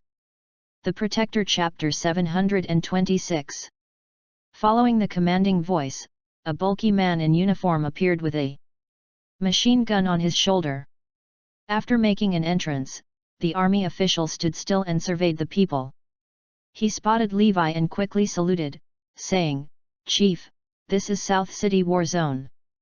Black Panther Regiment's Zebedee reporting." It turned out that the Guardian mansion Levi was temporarily living in was Black Panther's territory. As soon as he found out that someone tore down the Guardian mansion, Zebedee summoned the regiment and hunted the culprits down. "Chief!" Wardle and Joel looked at Levi in disbelief. It instantly dawned upon them why Tim entrusted the investment conference project to Levi. Because he was a big shot in the army. They thought Levi was merely someone Tim had connections with. Wardle and Joel never once thought that Levi could actually be someone important. Zebedee pointed his machine gun towards Wardle and shouted in a condescending tone. "Who gave you the permission to knock down the buildings? In the Guardian mansion? You've got some nerves, haven't you? Well, it's true that we are not supposed to harm innocent civilians, but you fools had brought it on yourself after what you did. Why is your gun pointed at us? What do you want to do?" Wardle's voice became shaky. "Ha! You're scared? I bet this is not the first time you've done something like this. I'm not gonna go easy on y'all," Zebedee threatened. Levi walked impassively towards the oval table. With a kick, he shattered the table into pieces. Dust and debris dispersed in the air before settling into a thick layer of grey powder on the ground. "Please! Please stop!" Wardle begged, his voice choked by a cough. The others quickly followed suit and begged for their lives. "Chief, it's our fault. Please forgive us. If we knew it was you, we wouldn't do something like this," the others implored. "There will be a reckoning for people like you, and I mean business. Go through their criminal records and investigate everything, including their exploitation of Other people, trespassing of military bases, and demolition of public property. Levi ordered. Wardle Becker swooned and dropped to his knees upon hearing this. This could be the end of him. On the same day itself, the South City Chamber of Commerce was shut down for further investigation. Many people were thrilled to hear this. Many merchants had long been mistreated by the South City Chamber of Commerce, many had even died because they went against the organization. Many of them had long coveted justice and it was finally delivered. Word spread around in no time and people cheered, especially those lower-level merchants. Their rights and benefits had long been abused and overlooked and they were vindicated at last. Of course, this called for a celebration. It turned out that the South City Chamber of Commerce's corruption was way more entrenched than thought. The organization had siphoned public funds worth more than thousands of billions. After confiscating the embezzled fund, the authorities channeled the money into infrastructure maintenance. The public was appeased by how the case was handled and Levi could finally breathe a sigh of relief. Indeed, one man's misfortune was another's fortune. The Black family was now in hot waters. The Protector Chapter 727. The 10 million they spent were all in vain. Since the investment conference was already around the corner, they now put all their hopes on Zoe. Meredith and Robert beckoned Zoe over and inquired about how things had been progressing. Zoe said she had done everything she could but she was still unsure about how things would turn out. Nevertheless, she remembered what Levi told her. He said the results were entirely within his control. Since Levi was so confident, she should also trust him. They would face it together even if they lost. I think the project will be ours, Zoe said. Are you sure? Meredith's eyes glimmered with hope. Robert was so excited he stood up and exclaimed, Really? Are we gonna win the project? Of course. We will nail it, Zoe repeated. She was sure Levi would make it. This was how much Zoe trusted her husband. She trusted him no matter what came their way. As long as it was something Levi was confident about, she would stand by him. Without a doubt. That's great. Success has always been on your side, I'm sure it will be the same this time too, Meredith said, almost bursting into tears of joy. This project was worth 50 billion. This meant the Black family would pocket at least tens of billions of profit. This was a big fortune. But I have a condition, Zoe said. What is it? They asked unanimously. This project will be under the Black family, but I want to be in charge of all the details, Zoe pronounced her condition. What? They murmured. They did not seem pleased with what they just heard. How could Zoe be the only person in charge of how the project was rolled out? This was unreasonable. No way. This is the Black family's project, how can we let an outsider run things? One of them protested. Yet, it won't look good on us if outsiders find out about it, another agreed. Voices of disagreement quickly spread among them. Zoe, you should stand clear of the Black family's finances to prevent any misunderstandings, don't you think so? Jenny suggested. Yeah, I agree. Imagine what would the old folks make of it? Logan said. This is my condition. It's either y'all accept it or just forego the project, Zoe said adamantly. All right then. Grandma and Grandpa accept this condition. You will take full charge of the project, Meredith promised. After getting a satisfactory answer, Zoe finally left. After she left, Bailey and other people grumbled. Dad, Mom, how could y'all allow that? Well, we just need to wait till the project comes to us. By then she won't even have a say in it, Meredith said gleefully. But I thought you promised her, someone asked. I don't have to admit it. When the time comes, all of you just have to be my witnesses and say I never promised her anything." Hearing what Meredith said, the blacks smiled slyly. The Protector Chapter 728. They used the same trick all over again.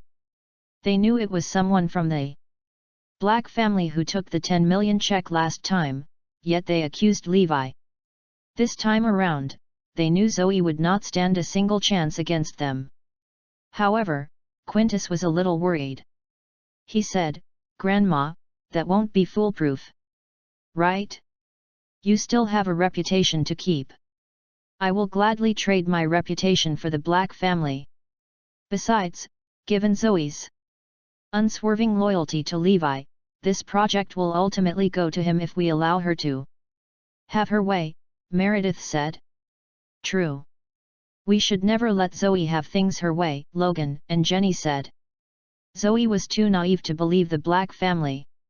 Meredith was a reliable person in Zoe's eyes and she took her word for it. But all this was just an illusion. The day went by quickly and at last, the investment conference commenced. Merchants from all over convened at the exhibition center. Thanks to the collapse of the South City Chamber of Commerce, local low-level merchants got the chance to participate. As the person in charge of the event, Levi had to make sure everything worked out well.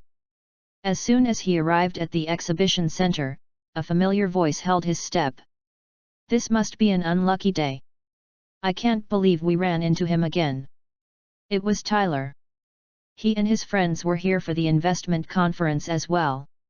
Their status gave them all the reason to behave snobbishly. The Jones family was the biggest player in the conference today.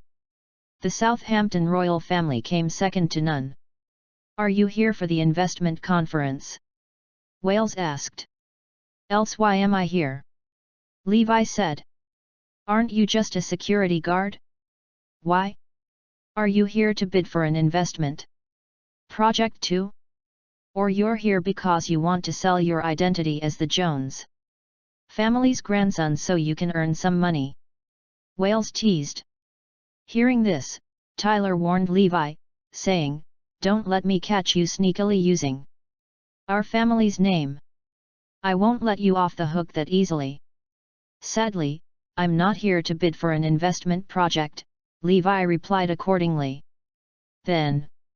Tyler asked. "I'm here to decide who wins the project," Levi answered. "What a joke. Are you trying you say you're in charge here?" Wales derided. "Not bad. I see you like role-playing," Tyler joked, shaking his head in disbelief. 2 days ago, Levi said he was the god of war. Today, he said he was the chair of the investment conference. This was pure foolishness to Tyler. "Dude, this is not how you get our family's attention. You'll need to have some substance. If your net worth were thousands of billions, we might consider taking you in. Or at least, you should be the king of war, else don't expect us to receive you as one of us. You're just a nobody." Levi glanced at the Joneses and said, "You guys may leave now. You won't get anything out of the investment conference today." The Protector Chapter 729. Tyler was taken back. "What do you mean? We will not get anything out of the conference today? Are you kidding me? It's the organizers' honor our family graced the event today. We won't land a good investment deal? That's utterly preposterous. If our family failed to strike a deal, no one can. Our family controls pretty much everything that happens here. Don't be absurd. No one dares to cross the Jones family," Tyler said with a crooked smirk on his face. None of them believed anything of the sort would happen. "Don't say I didn't warn you when you get chased out later," Levi advised before striding into the venue. "Ha! What a contemptuous fellow! Who does he think he is? We'll watch and see who gets driven off later," Tyler said as the lot swaggered in. Upon arrival, the Joneses headed for the front row seat. "Move!" Wales yelled as he dismissed those merchants who had already taken Their seats in the first row. Everyone was seething in silence. They knew full well that woe would betide whoever upset the Joneses. But not long after they sat down, a few guards came up to them and started asking them to leave. "You guys can't sit here, please leave now," they requested. "What?" Tyler and the others could not believe they heard the guards right. "What are you talking about?" Tyler asked. "Please leave now, you guys are not on the guest list of the conference today," the guards answered. Tyler gave off a laugh. "Hey, I think you got the wrong people. Don't you know who we are?" he questioned. "Yes, we are well aware that you guys are the Joneses. Please, make a move and leave before we have to chase you all out," the guards said in a serious and harsh tone. Tyler and the others were completely stunned. "What? Wait. Isn't this what that fellow said earlier on? They are legit asking us to leave? No way." "Well, since you know we are the Joneses, who gave you the guts to ask us to leave?" Tyler interrogated. "Please leave now. We are not here to answer questions," the guards ordered. "I'm sorry, but there is nothing you can do to make us leave," Tyler said nonchalantly. "I doubt anyone in the South City has the balls to do anything to us." Wales and the others followed suit and hoarded the seats without moving a muscle. The guards took out their walkie-talkies and asked for aid. "This is Team X speaking, please send backup." In less than a minute, around 10 security guards came to the scene. Without another word, the guards dragged them and threw them out of the exhibition center. "Hey! What do you think you're doing? Let me go. I'm the eldest son of the Jones family. Don't you dare touch me," the Joneses started shouting as they struggled to free themselves, but to no avail. "Who do you think you are? I'll make sure you guys pay up." Wales hurled threats at the guards after every one of them was chased out of the center. "Sure. We will be waiting for the Jones family. Make sure you get my name right.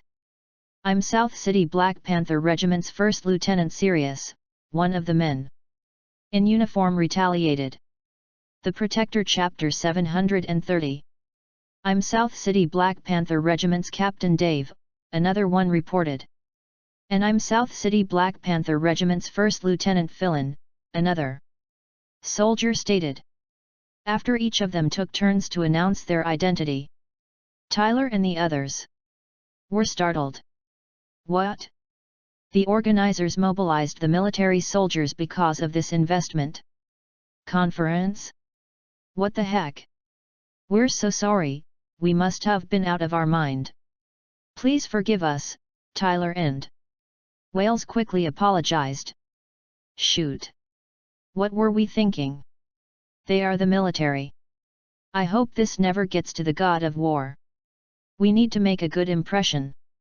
But this is really weird. Why would the investment conference deploy South City Warzone's military personnel? Also, everything happened exactly as Levi said." Wales and Tiles eyed each other in confusion. "Don't tell me Levi Garrison is behind this. Is he the person in charge here?" Wales asked the others. Tyler frowned as he rubbed his chin, thinking, "This is really weird. We are just here to attend the investment conference. Maybe this really has something to do with Levi Garrison." Just as they were busy trying to figure things out, a car pulled up in front of the exhibition center, and out of the car came Zoe Lopez. She did not go into the center herself, but rather, she sent her secretary. "Tyler, do you know who this woman is?" "She's Levi's wife." Wales did a thorough research about Levi and he knew exactly who this woman was with just a glance. "Let's go and ask her," Tyler said, leading the others towards Zoe. "Are you Levi's wife?" Tyler inquired. "Yes, and you are?" Zoe replied as she squinted her bright and beautiful eyes in confusion. She looked at the man in front of her from the top to the toe, wondering if he was Levi's friend. This brat scored big, didn't he? His wife is too good for him, the Joneses said among themselves. Tyler smiled courteously at the charming lady and said, Ms. Lopez, if I were you, I'd take a good look at who I married instead of being too trusting. I don't know who Levi said he was, but he is not who he claimed to be. The Jones family will never acknowledge him and we have nothing to do with him. Thanks for giving me a forewarning, but don't you worry. Levi is not even interested in returning to the family, Zoe replied politely but tersely. She would never allow anyone other than herself to criticize Levi. She would readily defend him in front of others. Don't say I didn't warn you then, Tyler replied with a smirk as all of them turned and left. Zoe watched them leave. A question popped up in her brain when she was talking with Tyler. Is this how Levi nailed the project? The leader of the Morris group would not just sit and watch. Zoe could not figure out how Levi did it at first, but after talking to Tyler, she thought she knew. Levi probably bid for the project by telling people he was the grandson of the Joneses. If people knew he was a member of a Southampton royal family like the Jones family, getting a project worth 50 billion would not be a problem at all. So this is how he did it. Zoe felt really touched. She knew how much Levi hated that family, and yet he said he was one of them. Just to help her get the project. The Protector Chapter 731. Levi revealed his identity, the grandson of the Jones family, to bid this project for me. After the investment conference ended, Zoe's secretary handed over a project proposal to her excitedly. Ms. Lopez, we won the bid. We obtained the investment. When Zoe flipped through the project proposal, she couldn't help but feel shocked. It was indeed a project worth 50 billion of investment. At this moment, Levi happened to come into the room. Did you get it? He asked smilingly. Yes, thank you for your help. Zoe immediately thanked him. However, Levi was curious that she didn't ask him how he won the bid.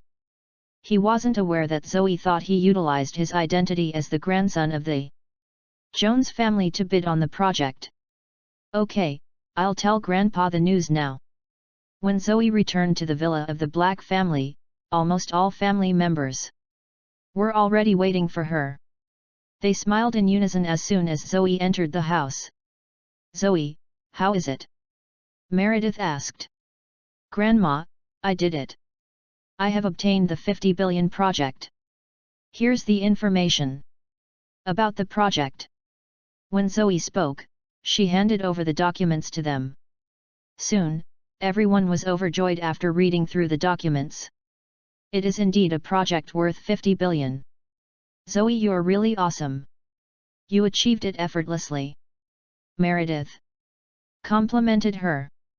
So, Grandma, you have to keep your word. First, the Black family, including Mom and Dad, won't interfere in the relationship between Levi and me anymore. Second, I will be fully in charge of the project. Worth 50 billion, Zoe looked at Meredith and said seriously. Puff.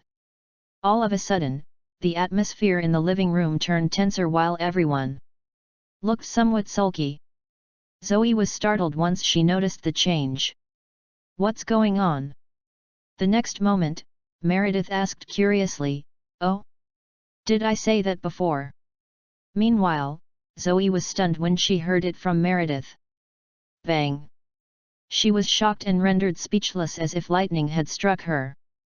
Grandma, what do you mean? Didn't you make me the promises?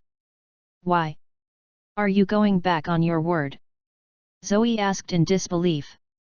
Zoe, I'm not going back on my word. Instead, I don't remember I have promised you such things. When did I make the promises? Meredith answered calmly. At the same time, Jenny and Logan added, That's right, Zoe, Grandma never made you such promises. Besides, we were here too when you discussed with Grandma, and you never mentioned such things on that day. Zoe, are you confused? Or did you misremember it? I mean, Grandma never agreed with such things. Furthermore, even Robert interrupted, exactly. Zoe, we won't lie to you. But the truth is you never mentioned such things on that day. Ha ha ha ha, since the Black family said unanimously, Zoe laughed pitifully. She decided not to argue with them anymore. The Protector Chapter 732. More importantly, she would never win the argument because all members of the Black family testified that Meredith never promised her. What should I do? At this moment, Robert and Meredith's attitude flew in the face of her impression of them. She only realized now that they were the same as Grandpa, and to a certain extent, far more shameless than him. How could they trick me into getting the project? They don't treat me as their family member at all.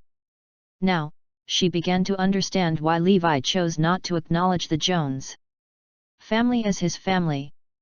After all, the more prominent the family was, the more cold-hearted the people were. Zoe sneered, Grandma, I never thought that you would do such a thing. Your granddaughter is totally surprised. Zoe, what do you mean? You are disrespecting your elder. Logan immediately scolded. How dare you disrespect Grandma? Do you want me to slap your face? Jenny threatened her too. After a while, Zoe gave them a wry and pitiful smile and said, Are you stopping me from saying it even after you guys did such a shameless thing? You deserve to be slapped in the face. As soon as Jenny finished, she came up to Zoe and lifted her palm. Nevertheless, Zoe successfully dodged it. How dare you resist? Jenny yelled furiously. Stop it! Before Jenny wanted to continue slapping her, Meredith suddenly yelled. As such, Jenny stopped and stood aside while staring at her. Then, Meredith looked at Zoe and said, Since you contributed a lot to the family, Grandma will take the high road and forgive you. But don't do it ever again. Exactly. You're always obedient, yet what happened to you today? I think you must have learned the bad habits from Levi Garrison. Robert said angrily. Once Robert said it, everyone in the living room seemed to have recalled something. Indeed, Zoe used to be very obedient and won't disobey us. Why is she different today? After that, Zoe glanced at everyone in the room and said, I don't want the 50 billion project anymore. Take it if you want. But if any of you wishes to interfere in the relationship between Levi and me, don't blame me for what I do in response. Who are you to say such things to us? Robert and Meredith yelled, As long as we are alive, don't ever think about being with Levi. We will stop you at all costs. All of you can't interfere in the personal matter between the two of us. Zoe flung the door and left once she finished. Look at her, why she is so bad-tempered now. Will she even respect us if she is really in charge of this project? Jenny was apparently displeased when she said it. Indeed, she showed no respect to the elders now. I can't imagine how she will behave in the future. One of them added. Meanwhile, Meredith and Robert were exasperated. Damn it! She can never be together with Levi Garrison. Meredith scolded. After Zoe ran out of the house, she didn't cry but remained calm instead. As a matter of fact, after Levi came back to her, she had grown up a lot and became stronger mentally. When Zoe found Levi, she said straightforwardly, From now on, I will live with you. Levi was stunned for a moment. Nevertheless, his face turned somewhat pale. Once he sensed that something was wrong. Did they bully you? Levi asked. The Protector Chapter 733. Since Levi could sense her feelings, Zoe decided to be honest with him. After she explained everything, he said icily, "Let's go and seek justice from the Black family. We can't just let it go. I don't think it's necessary. From now on, we will stay away from each other." Apparently, Zoe didn't wish to return to the miserable place. You can't be soft to them at this juncture. If you are soft to them now, they will take it as a sign of weakness and do it again. Levi said. "All right, I'll go with you." Zoe became more determined after he persuaded her. If a similar incident happened in the past, Zoe would ask Levi to let it go and wouldn't think of seeking justice. Meanwhile, the Black family was overjoyed because they could reap a profit worth more than 10 billion from the project valued at 50 billion. Apart from growing its wealth drastically, the family would also reap more invisible benefits such as fame and clout. I must admit that Zoe is indeed competent. After all, she successfully won the bid that we could never get. Unfortunately, she isn't obedient anymore after being mesmerized by Levi. Otherwise, she would help our family to reap even more benefits. Logan and Jenny said discontentedly. After a while, Meredith also added seriously, "I think Levi Garrison most probably brainwashed her." "Oh? Why have you come back?" The next moment, they saw Zoe came back to the house with Levi. "I'm here to seek justice," Zoe said coldly before everyone. Initially, she didn't want to pursue it because no one would help her. Nonetheless, now that Levi was here with her, she wasn't afraid anymore. "To seek justice? Hehe, you even got your reinforcement. What do you want? Do you want to create havoc in our house with Levi Garrison?" Logan and Jenny scolded at them. Also, Meredith gazed at her and asked, "To seek justice? Who are you seeking justice from? When did the Black family owe you justice?" "It's you. Grandma, you owe me justice," Zoe said icily once Meredith finished. "When did I owe you justice?" Meanwhile, Meredith asked her again coldly. "I accomplished the things that I promised to you, yet what about you? What about your promises to me? Instead, you schemed with all of them by pretending that you didn't know about the promises. Grandma and Grandpa, I respect you as elders. But what about you? Do you behave like elders when you went back on your word and distorted the truth?" She answered blandly. "I think we should punish you." Logan and Jenny rushed toward her at the same time and wanted to slap her.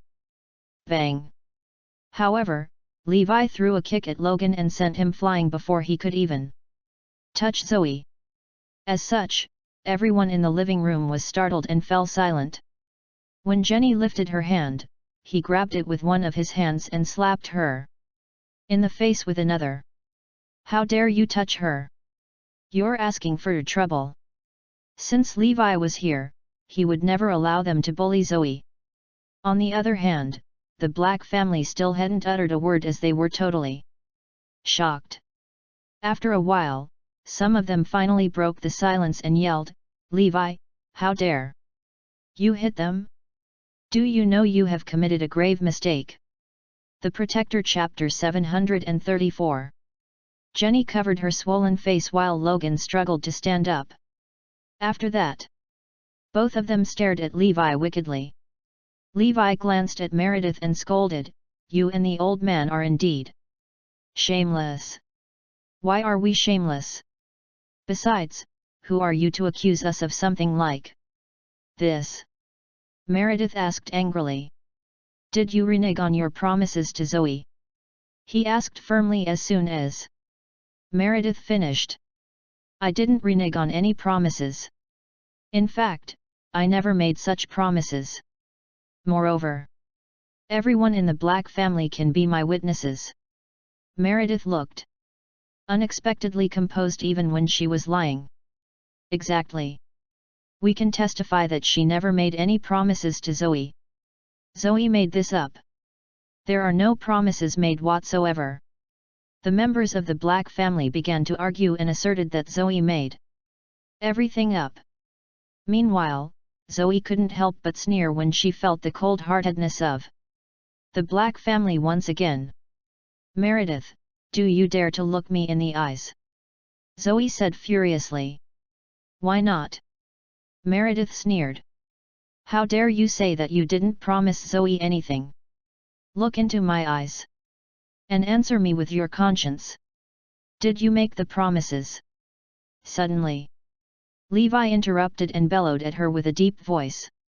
Much to everyone's surprise, Meredith answered hesitantly when she met Levi's terrifying gaze, I didn't promise her anything.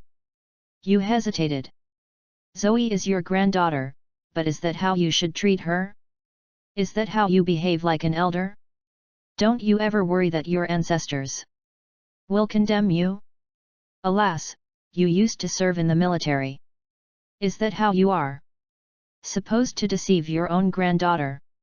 Levi asked a series of questions, and didn't give her a chance to interrupt. Since Levi was rather aggressive, Meredith was frightened and breathed heavily. As her body was shivering, she dared not to look into his eyes. Humph! You don't even have the guts to look at me now. You are clearly lying. And feeling guilty about it. Besides, Zoe respects you a lot as an elder. Is that how you should treat her in return? Levi continued to question Meredith. Puff. Actually, Meredith tried to remain composed to disguise her sense of guilt in the first place. Now that Levi kept triggering her with words, she soon couldn't help but feel panicked. Since Meredith couldn't withstand his direct questioning, Robert stood up and yelled, "Who are you to question us? Well, are you afraid to be questioned by me?" Levi couldn't help but laugh when he replied, "Why should we be afraid? The truth is no promises were made." Even though Robert said firmly, he began to sweat from his forehead. The Black family couldn't help but feel a sense of guilt because he was imposing and aggressive when questioning them. In particular, his eyes looked as sharp as a knife that could pierce through their hearts in no time. As such, many of them were petrified by merely looking into his eyes. "Who are you to question us? This is the house of the Black family. Get out of here now!" Bailey suddenly yelled furiously. "That's right. This is the house of the Black family. An outsider has no right to taunt us here. Get out now! Or else you shouldn't blame us when we resort to violence." At this time, the other members of the Black family were exasperated as well. The Protector Chapter 735. They managed to turn their sense of guilt into a rage and vented it at Levi. "Hee, no one can force me to leave if we can't get a satisfying answer tonight." Given that Levi made up his mind to seek justice for Zoe, he refused to settle for less. "Zoe, what's your motive of bringing along an outsider to make trouble here? Will you be satisfied only after Levi Garrison creates havoc to the Black family?" Pamela began to target Zoe, knowing that she was apparently more soft-hearted. Zoe was lost for words. Nevertheless, Levi stood before her to face the entire Black family and said, "Come and face me. How dare you bully her instead? Robert Black and Meredith Westbrook, if you two refuse to give us a satisfying answer today, I will not leave," he said determinedly. "Fine. Since you don't want to leave, I'll make sure you regret your choice." As Logan was infuriated, he immediately picked up the phone to call his men.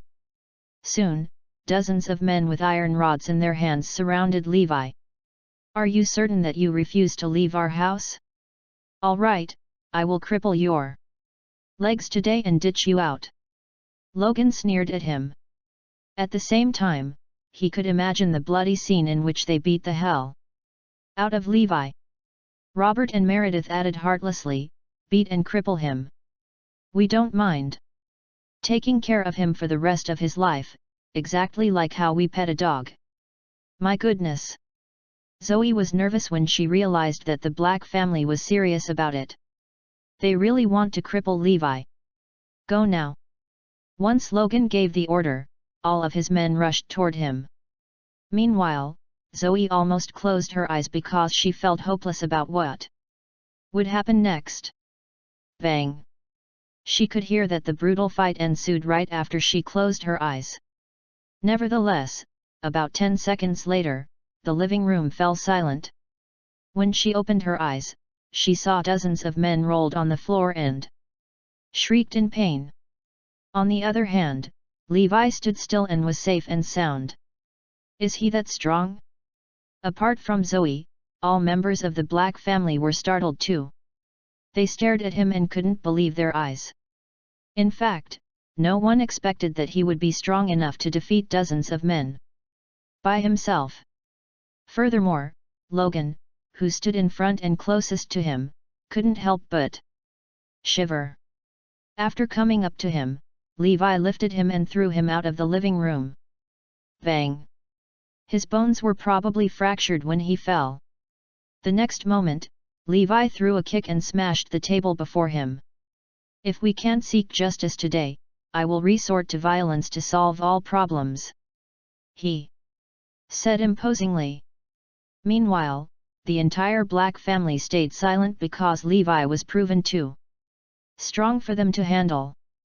However, Robert still plucked up the courage and said grumpily, "So, do you want to beat us all?" Meredith immediately added, "Touch me, and you will face the consequences."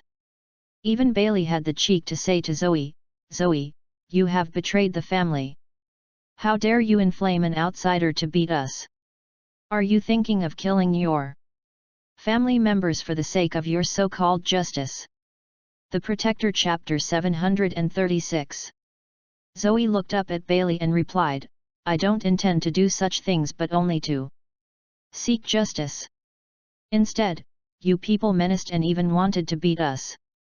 So, we merely exercised the right to self-defense as a result." Enough.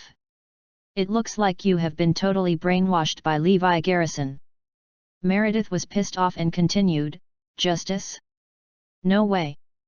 I will say this one more time, I never promised you anything. Instead, you made up everything by yourself.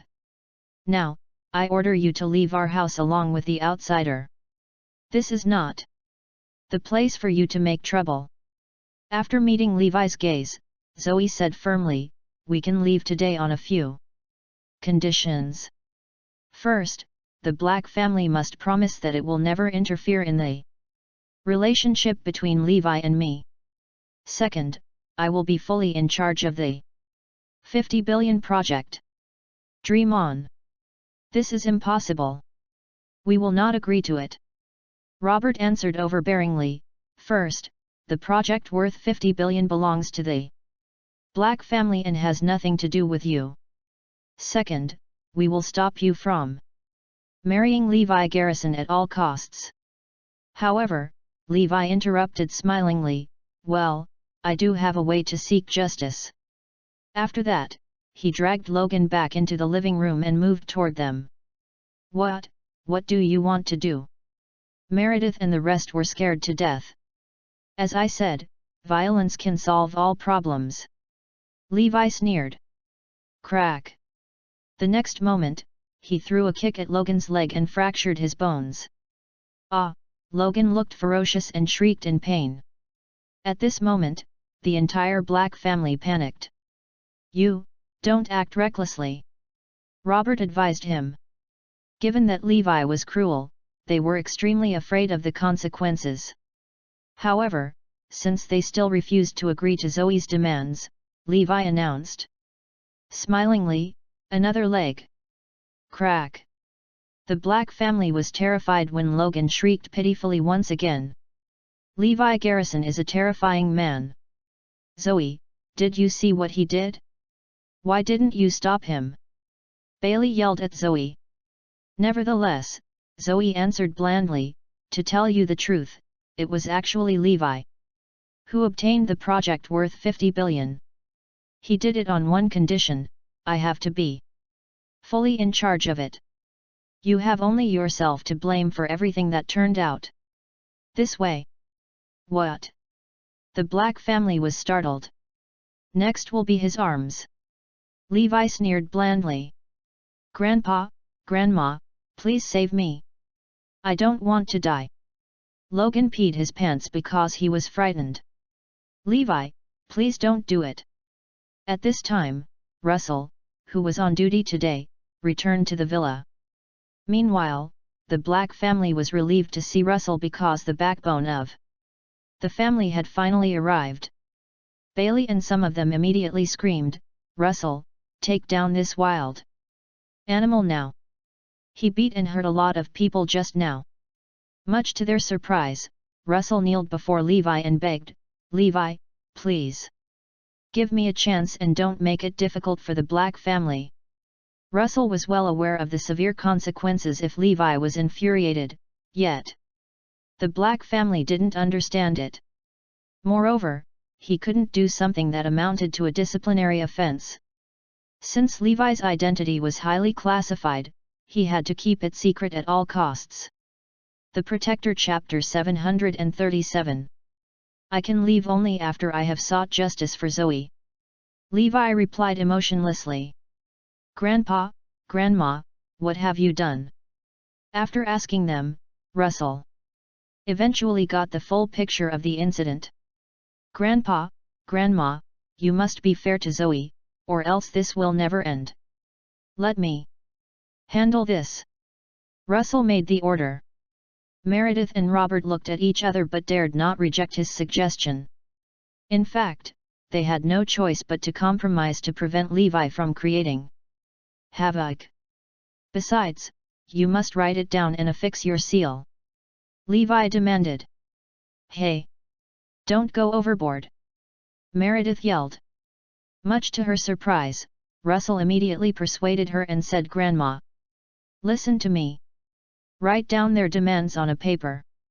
At last, Meredith had no choice but to write down 2 statements to fulfill her promises to Zoe. Also, you must apologize. Levi added. Nonsense. You are going overboard. Meredith refused since she felt that the dignity of the family was at stake. Grandpa, Grandma, please save me. At this time, Logan begged them again. Because he felt that his arms were almost broken. All right, Zoe. It's Grandma's fault. I'm sorry. Meredith finally apologized to Zoe. Grandma, I hope that it won't happen again. But still, I've always respected you. She replied composedly. You, Meredith was exasperated deep in her heart. She would always remember that this was the most humiliating day to her. Much to her surprise, the humiliating day hadn't come to an end yet. After Meredith apologized to Zoe, Russell continued, Grandma, I think you owe Levi justice concerning the incident about the check. What? Russell, you. Meredith got increasingly nervous again. Russell brought Zeke, the servant of the Black family, into the living room and continued, Tell us everything about the check, or else I will send you to prison. Remember, I have all the evidence. Hence, Zeke had no choice but to explain honestly, I took the check. It has nothing to do with Mr. Garrison. My God! What have we done? At this time, Meredith felt humiliated but could do nothing about the dramatic turn of events. From now on, she would be embarrassed whenever she saw Levi and Zoe.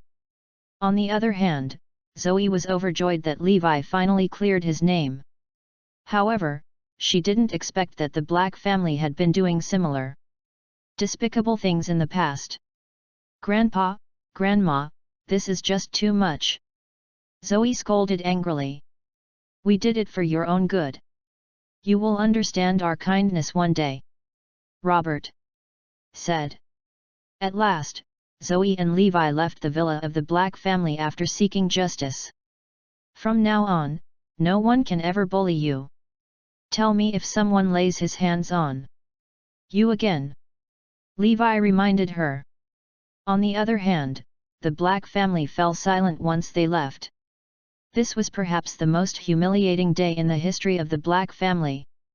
Although Levi overbearingly made all sorts of demands, they could do nothing about it. Hence, they were infuriated and could hardly accept the outcome. Also, they were exasperated that Logan's legs were broken by Levi. No way. I can never let it go. Meredith said grumpily. Exactly. If we let it go now, the Black family will hang its head in shame forever. Soon, all members of the Black family looked ferocious because they shared the same feeling. The Protector Chapter 738. Logan was the most furious among all of them because his legs were broken. After a while, he said angrily, I swear to take revenge against Levi Garrison. Even Jenny added, I will tell this to the Davies family now. I'm sure they will find Levi Garrison and beat the crap out of him at all costs. At this time, all members of the Black family held deep grudges against him and desperately wanted payback. Even though Russell remained silent, he would stop them from taking revenge against Levi if that really happened. Meanwhile, once they left the villa of the Black family, Zoe heaved a long sigh of relief and shouted, It feels so good. For many years, she tolerated both the Lopez and the Black families and had never been so firm like today. She was especially overjoyed when Meredith was forced to apologize and fulfill her promises. By the way, you looked terrifying just now. I didn't expect you would break Logan's legs. As Zoe spoke, she was still a little shocked and looked at Levi curiously. They deserved to be beaten. Worse things might befall them if they slap you. Levi replied. As soon as Levi finished, she hugged him and could feel the warmth exuded from him. Levi dared to go against the prominent families and even fought the entire Black family for me. Even if he has nothing left and becomes a nobody in the future, I will be with him forever. At last, they chose a house built by the Triple Group. Zoe was satisfied with it because the house was near her company. In that case, she wouldn't go home late even if she had to work overtime in the company. Also, she could avoid being disturbed by the Black family since the house was far from theirs. Should we get married as soon as possible? It appeared that Zoe couldn't wait anymore. She felt that it would be a ticking bomb so long as they weren't married.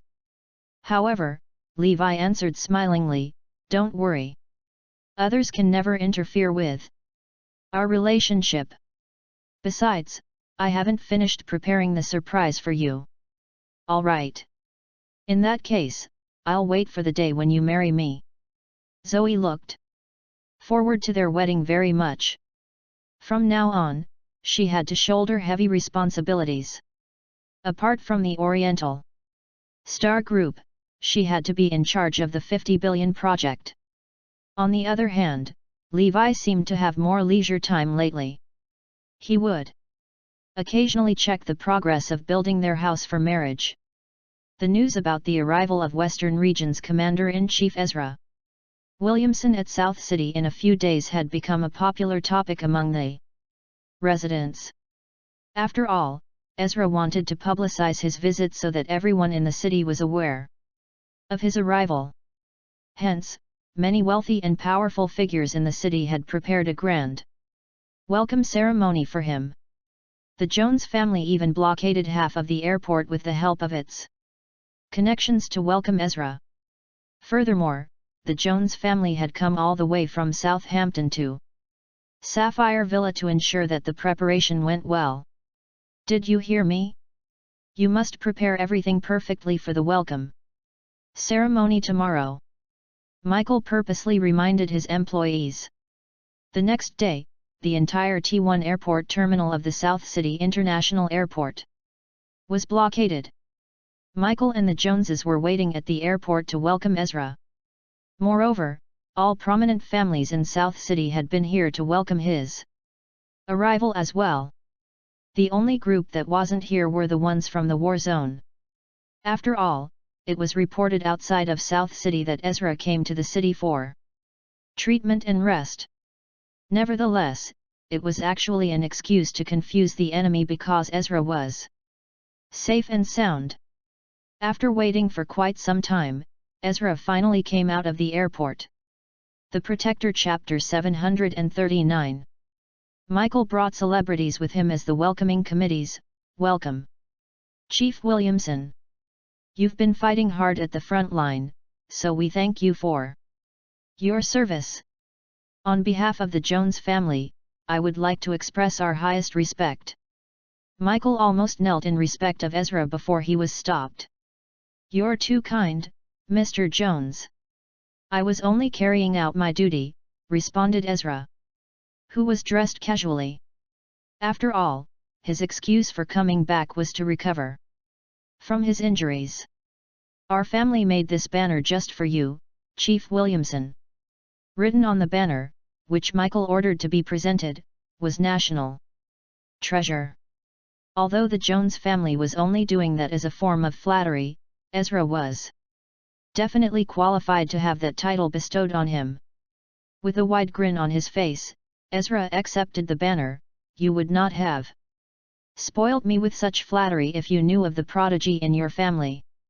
Before Ezra came over, he did some research on the relationship between Levi and the Jones family, and what he found out was how foolish the Joneses had been to not recognize the nation's god of war in their midst. Instead, they put their effort on flattering me. Pardon me, Chief Williamson. A prodigy in our family, you said. Were you referring to my son, Anson? I heard that he's reached the top ranks in the Iron Brigade and that he's become the right-hand man of their god of war, asked Michael excitedly. What? Exclaimed Ezra in bafflement. I know everyone in the Iron Brigade's top brass, and none of them has the name Anson, much less the right-hand man to god of war. What a load of bullsh*t. Yes, that's the one. Ezra was only giving Michael a perfunctory answer, but it was enough to convince Michael. Anson really is the right-hand man to the god of war. We, the Jones family, finally showed our strength, shouted Michael in excitement. Ezra wanted so badly to knock Michael on the head for his ignorance. The Jones family has already shown their strength with the god of war of the nation. This way, please. We've prepared the perfect place for you to heal your injuries. Chief Williamson invited Michael. Since he was there to put on a show anyway, Ezra accepted the kind offer. After you, Mr. Jones. Michael was thrilled to see Ezra accepting his invitation because that meant Ezra recognized the Jones family as allies. Convinced that he had become allies with both the god of war and Ezra, Michael was walking with his head held high. Nobody would dare oppose the Jones family now. In the end, Ezra decided to stay at Sapphire Villa, where the Joneses prepared a grand feast for him.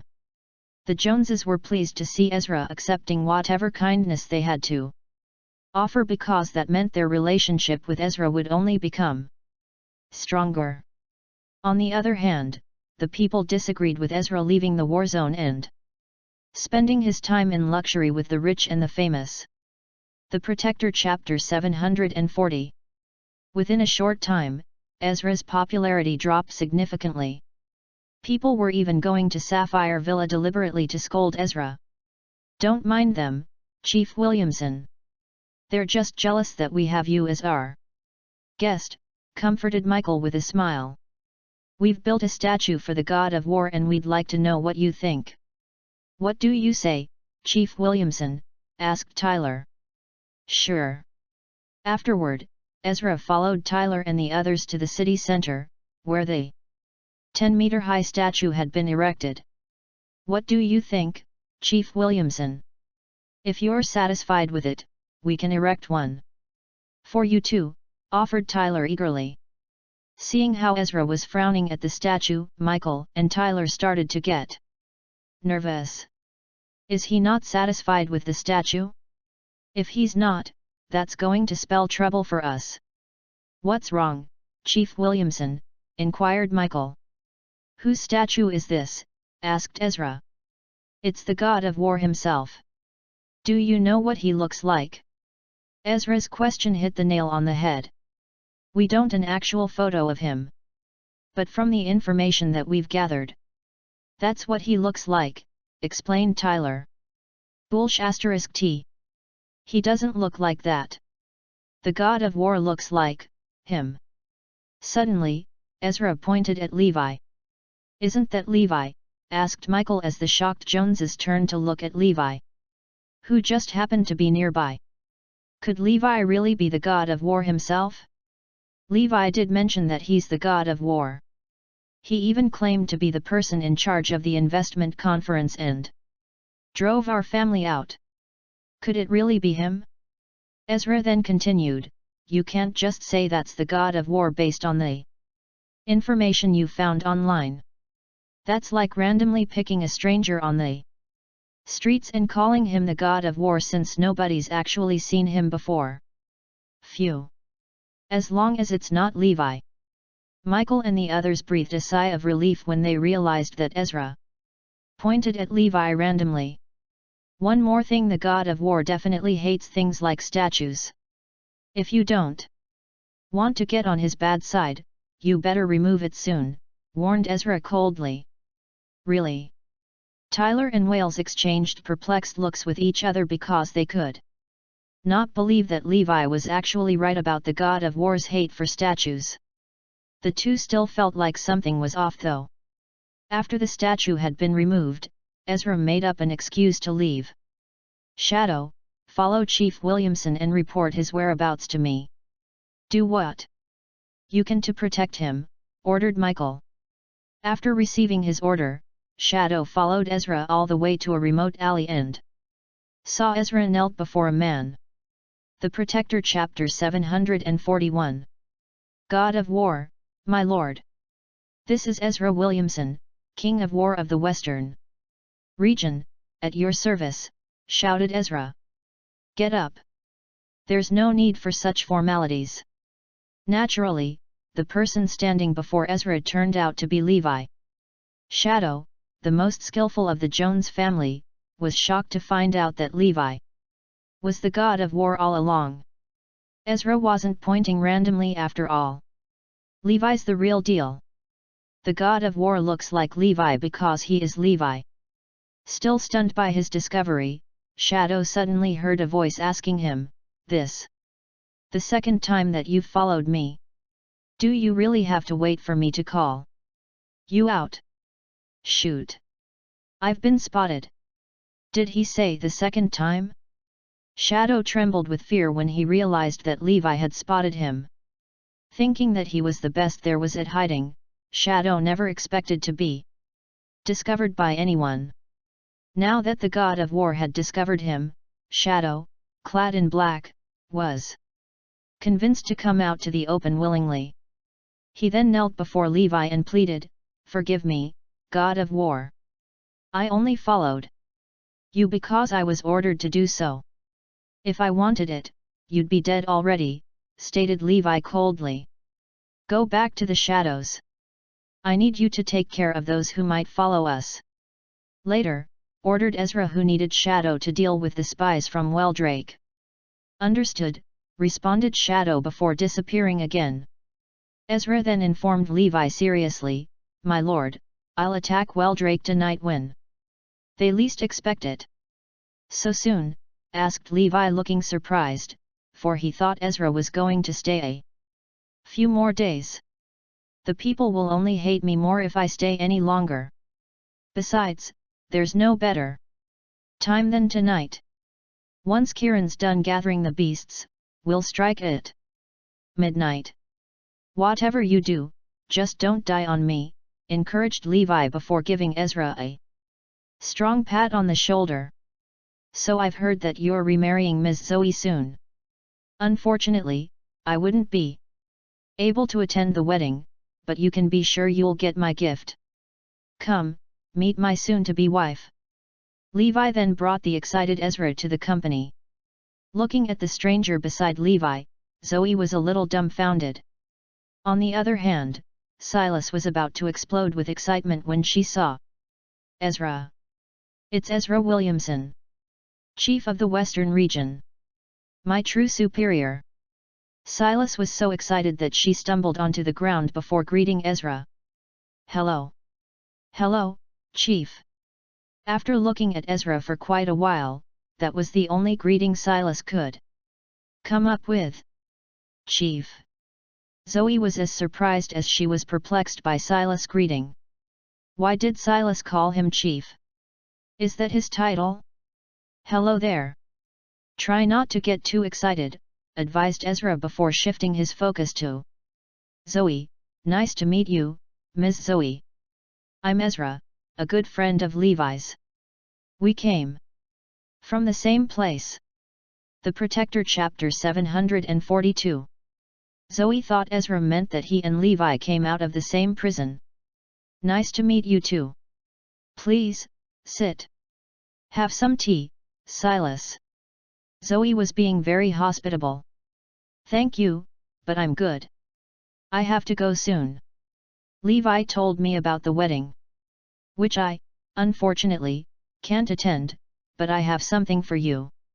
Ezra then took out an army green box, and inside it was a gold medal inscribed with the words King of the West.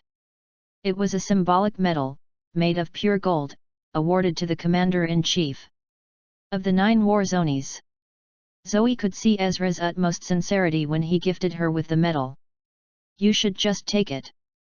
O.L. Williamson here really wants you to have it, advised Levi. Not knowing the true value of the pure gold medal, Zoe took the medal from Ezra after thanking him. Silas was stunned at the sight of the medal handed over to Zoe. In a certain sense, one could command the entire army of the Western region with that medal, so that meant Zoe had an army in the palm of her hand. After bidding Zoe goodbye, Levi and Ezra went to the city streets and sat down at a barbecue stall before Kieran and the others soon arrived. It was a rare moment indeed for the brothers in arms to have such a leisure time together. The moment Kieran saw Ezra, he started complaining about how Ezra was going to take the beasts away from him. Don't get your panties in a bunch. I'll return them to you once I win the war. I'll even add in some ladies from Weldrake. How does that sound? Asked Ezra. Forget the ladies. You better bring them back unharmed. Not even a single hair lost. Kieran was treating the beasts like a bunch of babies. Whatever you say. I'll be in the battlefield myself by then, and I'll die before I let anything happen to your boys. Ezra then downed his hard liquor. Now that's what I want to hear. But you better make it back alive. Otherwise, who's going to send my boys back to me? Toasted Kieran. Looking at how the two were bickering, Levi could not help but let out a hearty laughter. As much as the two liked to bicker like children, Levi knew that they would both give their lives to protect each other on the battlefield. At that moment, a group of men appeared on the street with knives and sticks in their hands. Watching them from the darkness was both Jenny and Logan in a wheelchair, who wanted to exact their vengeance on Levi. Logan swore to break Levi's limbs and keep any doctor from treating them in time, so that he would lose them forever. The goal was to make sure Levi stay bedridden for the rest of his life.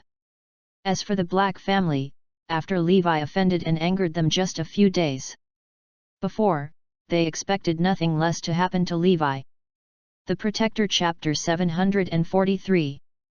Only getting Levi bedridden would relieve them of their hate for him. I'll make him pay, promised Logan viciously. To live up to that promise, Logan had hired dozens of brutes to get the job done. While Levi, Ezra, and the others were reminiscing about the good old days, they suddenly noticed a crowd of people approaching them.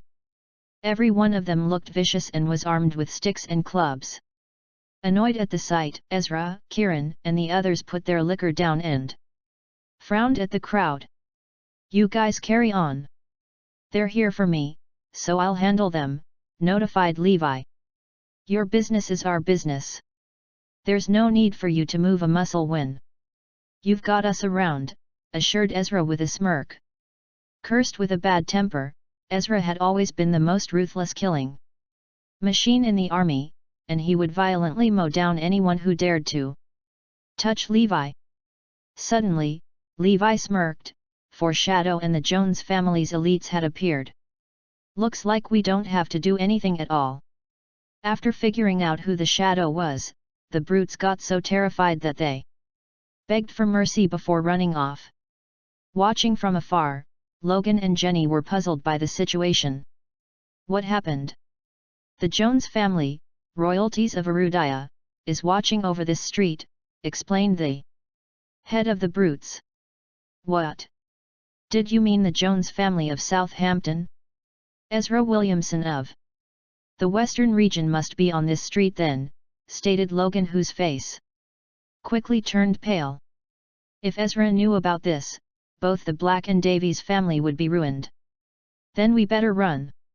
We're no match to either Ezra or the Joneses," urged Logan. Before leaving, Jenny took another look at Levi. "You got lucky this time.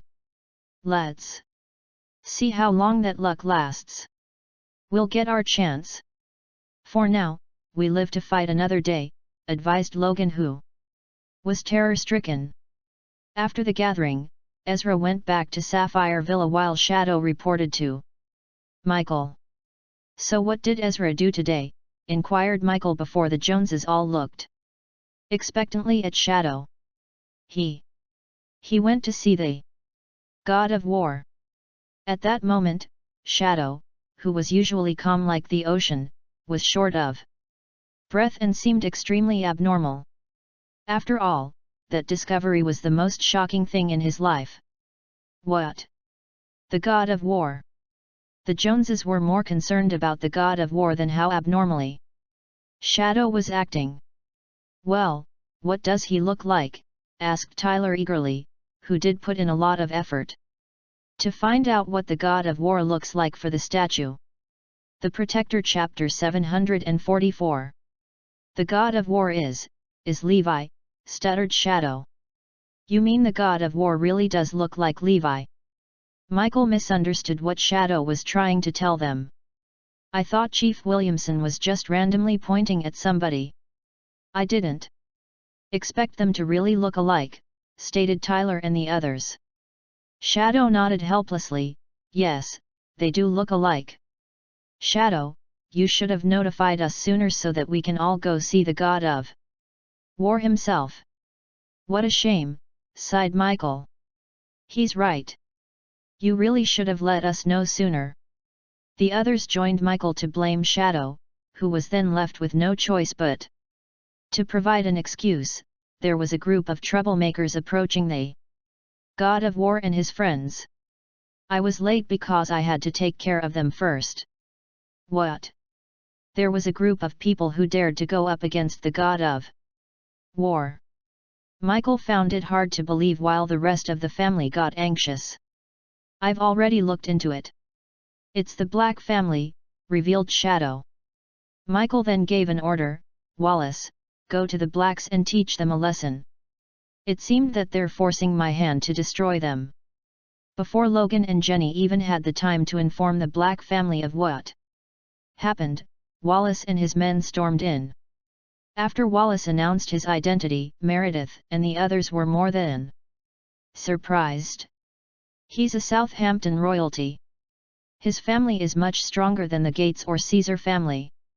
Every member of the Black family quickly greeted Wallace courteously. "Did you, or did you not, make trouble on Peace Road just now?" asked Wallace. The Blacks' eyes were wide open when they realized how much trouble they were in. "Speak," roared Wallace. Yes, it was us. We're dealing with some personal matter," Logan and Jenny quickly came clean. Slap. Wallace walked up to the two and gave them both 10 hard slaps on the cheek. After which their face got badly swollen. While Logan's face darkened, Jenny cried in pain. Why do we keep getting hit these days? Do you have any idea who's on Peace Road? How dare you send a group of troublemakers to where the God of War and Chief Williamson are? You're this close to disappearing from the face of the earth. Wallace then kicked Logan off his wheelchair while Meredith and Robert's faces turned pale after hearing Wallace's words. The God of War himself? How can that be? The Black family could not believe who they almost offended. You guys better do some serious reflecting.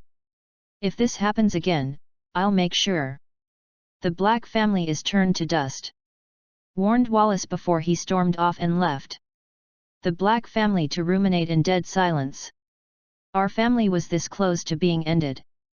The Protector Chapter 745. I can't believe the luck Levi had. How did he just happen to be around both the God of War and Ezra? Well, I can't believe we almost ruined our family for going after Levi. Meredith and the others still found it hard to believe that they brushed shoulders with the God of War and almost got wiped out. On the internet, more and more people were starting to call Ezra a deserter who abused his authority and brought harm to the people. It was obvious that someone from Weldrake orchestrated the online activities. For the people of Weldrake hated Ezra for how he had defeated them. Even if they could not beat him on the battlefield, they could still ruin him with the power of public opinion on the internet. At midnight, Ezra sneaked out of Sapphire Villa to meet with the beasts, who were already prepared to head off to the western region with him. Before dawn, Weldrake was suddenly attacked in the western region. With unmatched strength, 1,000 troops attacked head-on and broke through the 4 lines of defense surrounding Weldrake before Ezra's army in the western region joined in to press their attack. Weldrake was completely defeated on the battlefield as they kept retreating from the front line. The stalemate between the two sides was no more, and the battle was a complete victory for Ezra and his army. Arudiah began to cheer for Ezra when they realized it was all in his plan all along. After hearing of Ezra's victory, Levi could not be prouder of the soldiers he had trained. Both Ezra and the beasts. When you get back, Ezra, I'll personally see to it that you get a feast to celebrate. Levi contacted Ezra the second he caught wind of the good news. People were praising Ezra for his valor, and the beasts made their debut. It was a battle to be recorded in the annals of history. Even the God of War was given some credit, but the Jones family got nothing but embarrassment. All of South City was laughing at the Joneses for panicking over Ezra's disappearance that night. It was only then that the Joneses realized they were part of Ezra's plan, so that meant they were due some credit for the great victory. But the Joneses were not happy about that because they did not achieve their goal after all. What they cared about was their own interests, not the welfare of Arudiah. We've become the joke of the city and he just left. The Joneses were not satisfied with the outcome at all. Michael shook his head. We can't just let him go like that. We haven't even met the God of War yet. Is that even possible? Members of the family were skeptical. Chief Williamson has already confirmed it. Anson is an elite in the Iron Brigade, and the right-hand man to the God of War himself. If we were to request to meet the God of War as Anson's family, I believe it would work, explained Michael. You're right. There must be a reason why the God of War took care of Elijah for us, agreed Tyler. Then come with me to the South City War Zone and we'll meet the God of War himself. The Protector Chapter 746. Afterward, Michael arrived in the South City War Zone with the other Joneses, where they were stopped at the entrance. State your business. Let me introduce myself, comrade. I'm Michael Jones of the Jones family in Southampton. We're here to see the god of war, stated Michael with a smile. What? The god of war? The sentry was puzzled by Michael's words. Not even we, the sentries, have seen him before, much less this random person. Besides, the god of war's identity is top secret, so not just anybody can meet him. Do you think this is funny, sir? Asked the sentry. We're not pulling your leg. Please just inform the god of war. Tell him that Anson's family has come to see him. That's Anson of the Iron Brigade, explained Michael panically. Even though the sentry had no idea who Anson was, his face turned pale at the mention of the Iron Brigade. Okay, I'll notify them. You wait here. After the sentry left to pass the information along, Michael boasted proudly, see how well known Anson is. His name was all it took to get the soldier moving. Uncle Anson is impressive indeed. He's the hope of our family, agreed the Joneses. Because it was the god of war whom Michael requested to meet, the news quickly reached Mike, the commander-in-chief in the South City war zone, and the deputy commander-in-chief. What? Here to see the god of war? Who the hell is Anson? I've never heard of him. Everyone was perplexed by the news before Alfie of the Dragon Legion reported. I've found him. Anson Jones is just a regular soldier, not a general in the Iron Brigade. How can a regular soldier possibly be the right-hand man to the god of war? Mike squinted in bafflement. Run a background check on the Jones family, ordered Mike. Soon, everyone on the scene was shocked by the result they got. Michael Jones is the grandfather of the god of war. Not familiar with the relationship between Levi and the Joneses, Mike and the others' faces darkened when they got the news. Hurry up and invite Mr. Jones in. Forget it, I'll invite him myself. Mike hurried to the entrance with a group of people. Hello, Mr. Jones. I'm Mike Pence, Commander-in-Chief in the South City war zone. Please, do come in. One by one, Mike and the others introduced themselves before inviting the Joneses into the war zone. Every member of the Jones family was thrilled by the hospitality. The Jones family's about to rise. Just mentioning Anson's name was enough to get the Commander-in-Chief and his deputies to welcome us. This indirectly speaks of Anson's importance in the Iron Brigade. The right-hand man to the god of war is indeed important enough to make the entire South City war zone tremble. We're invited in like VIPs. The Protector Chapter 747. Michael's heart was racing in excitement, but he tried his best to contain his emotion.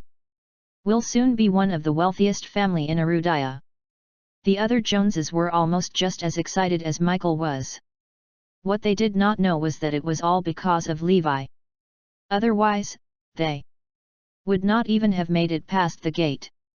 Hearing that Alfie was the leader of the Iron Brigade, Michael had to ask, Mr. Steele, how's Anson doing in the Iron Brigade? Well. Alfie hesitated with his answer, for even though Anson was but a regular soldier, he was the uncle of the god of war. He's excellent. You can say he's one of Iron Brigade's most important members, answered Alfie awkwardly. The scene was similar to when the Black family asked him about Russell. Great. That's wonderful to hear. Michael was laughing out loud with satisfaction, while those at the South City war zone looked perplexed. What a strange reaction. His grandson is the god of war. Michael and the other Joneses were taken to the reception room, where they received the highest level of hospitality. Throughout their stay, they were accompanied by Mike personally. Michael was overjoyed to see how well they were taken care of because that spoke to Anson's level of importance. That boy should have told us how important he is in the army, mumbled Michael to himself. Mr. Jones, the South City war zone would like to present a banner to the Jones family notified Mike before ordering his man, "Bring the banner." Soon, someone came into the room with a banner, and on it was the pillar of the nation. When the Joneses saw it, they were so excited that they could no longer remain seated. "This is for us," asked Michael in delight as he did not expect to receive a banner. After giving one to Ezra. "That's right. On my command." "Salute," ordered Mike to his man on the scene. "The son of the Jones family has served well to protect our nation." "Thank you. I'm very proud of him," responded Michael with a burst of hearty laughter. The other Joneses were just as exhilarated to receive such an honor. "We have a pillar of the nation in our family. The Jones family will never be the same again because we can now rival the top family in Southampton." The only problem was that Michael and Mike were not referring to the same person. Mike was presenting the banner because of Levi while Michael thought it was because of Anson. Nonetheless, both sides were happy with the outcome. On top of that, Mike made them a promise: from now on, if the Jones family needs anything, all you have to do is ask. The Protector Chapter 748. Wonderful! This is just marvelous, exclaimed Michael, who was already fantasizing about ascending to the top in Southampton. Although he was utterly thrilled, Michael did not forget their purpose of going to the South City War Zone. "Commander-in-Chief, is the God of War available to see us?" asked Michael with a smile. "Let me find out." It was only after calling Levi that Mike realized it was all a big misunderstanding. For Levi no longer wanted anything to do with the Joneses. "I knew it. Why would Michael come here to see Levi if they're really that close? I can't even have the banner back since it's already been gifted. Get them out of there now." Even though that was Levi's order before hanging up, Mike could not just drive the Joneses out like that. "Apologies, Mr. Jones, but the God of War is not available at the moment and we don't have the authority to be informed of his location. I'm afraid you'll have to wait for our call," informed Mike euphemistically. "That's fine." After what they had received, the Joneses had no regrets about going over to the South City War Zone, even if they did not get to meet the God of War. After all, they had already seen how important Anson was in the army. "From now on, the Jones family will rule Southampton," exclaimed Michael ambitiously. The rest of the Jones family was also just as excited, especially Tyler and Wales. As members of the Prince gang in Southampton, their status was mediocre at best.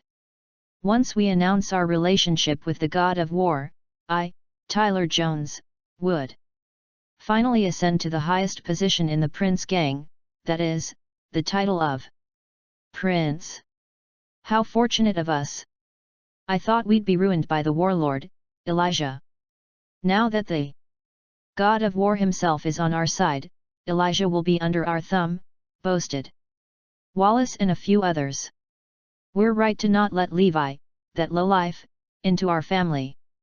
He'd only be an embarrassment to us," sighed Wales in relief before Michael gave him a look. "Never mention that name again. He's unworthy of discussion. Now even less so. Considering our current status. He doesn't deserve to be my grandson." Suddenly, Shadow appeared. "Master, you might want to keep that to yourself." He was worried about the trouble they might get themselves in if the God of War heard those words. "What does that mean, Shadow?"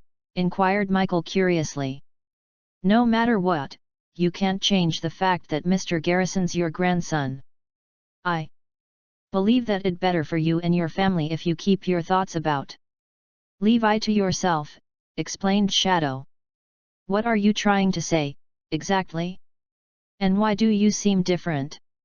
You used to hate speaking out. What happened to you?" Michael sensed that something was off, but he was not aware of the fact that Shadow knew Levi was the God of War. The Protector Chapter 749. Forgive me. I talked too much, apologized Shadow, who was actually trying to hint at Michael.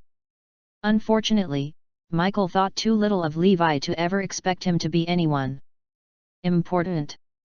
To show their new status, the Joneses returned to Southampton with the two banners held high and flapping in the wind. For the time being, the Black family was afraid to go after Levi while Zoe got busy with work. Besides working on a 50 billion project, Oriental Star Group had recently released a big-budget movie that starred Helena. The movie became a legend in the industry for breaking the record when it made more than 1 billion in just 3 days. Iris entered Zoe's office when Zoe was still busy at work. Hey? What's this? Iris could not help but pick up the dark green box she saw on the desk. Can I take a look? Sure. After opening the box, Iris was curious to see a gold medal inside. What does King of the West mean? Could it be referring to the King of the Western region? He led the attack that defeated Weldrake, and it was all over the news, stated Iris casually, but Silas, who was just beside them, was shocked to see Iris figuring it out so quickly. Does that mean we're exposed? Zoe raised her head and chuckled in response. This is a wedding gift from a good friend of Levi's. I don't even know what King of the West means. She had also heard the news, but there was no way she could have known that Ezra was the King of the West. He was drinking with Levi the night the battle happened. How could it be him on the battlefield? It's not like Ezra can teleport. A friend of Levi's, you said? Must be my mistake then, responded Iris naturally. There's no way that any friend of Levi's could have been in the Western region battle. Unless he's a prisoner there. Zoe continued to joke, like you, Silas almost mistook Levi's friend to be some chief. I know, right? I almost thought this piece of gold is a symbol of the King of the West, exclaimed Iris before putting the medal back onto the desk. Seeing how Iris was convinced, Silas breathed a sigh of relief. That's not just any piece of gold but a mark of the god of war, who commands the millions of troops in the Western region. With that medal, Zoe can summon the army of the Western region to protect herself anytime she wants.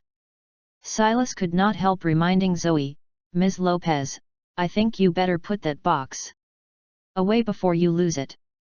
Her words quickly attracted both Zoe's and Iris' attention. What do you mean, Silas? Is the box special in any way? Asked Zoe. Suddenly reminded of how strange Silas acted the day they met Ezra, Zoe could not help but notice something off about Silas. The Protector Chapter 750. It's just that I have special feelings for military things and that medal looks like one, so I have this urge to protect it, lied Silas quickly. That's understandable. I'll keep it locked in the safe, then, assured Zoe with a smile before Silas breathed a sigh of relief. After that, Zoe looked at Iris and inquired, is there something I can help you with? Because your company's movie recently broke the industry record, Star Entertainment, Southampton's top entertainment company, will be sending their people here in the afternoon to learn from yours. If you managed to take good care of them, there may be cooperation in the cards, explained Iris. Sure. Leave them to me. I have time anyway, responded Zoe with an okay sign.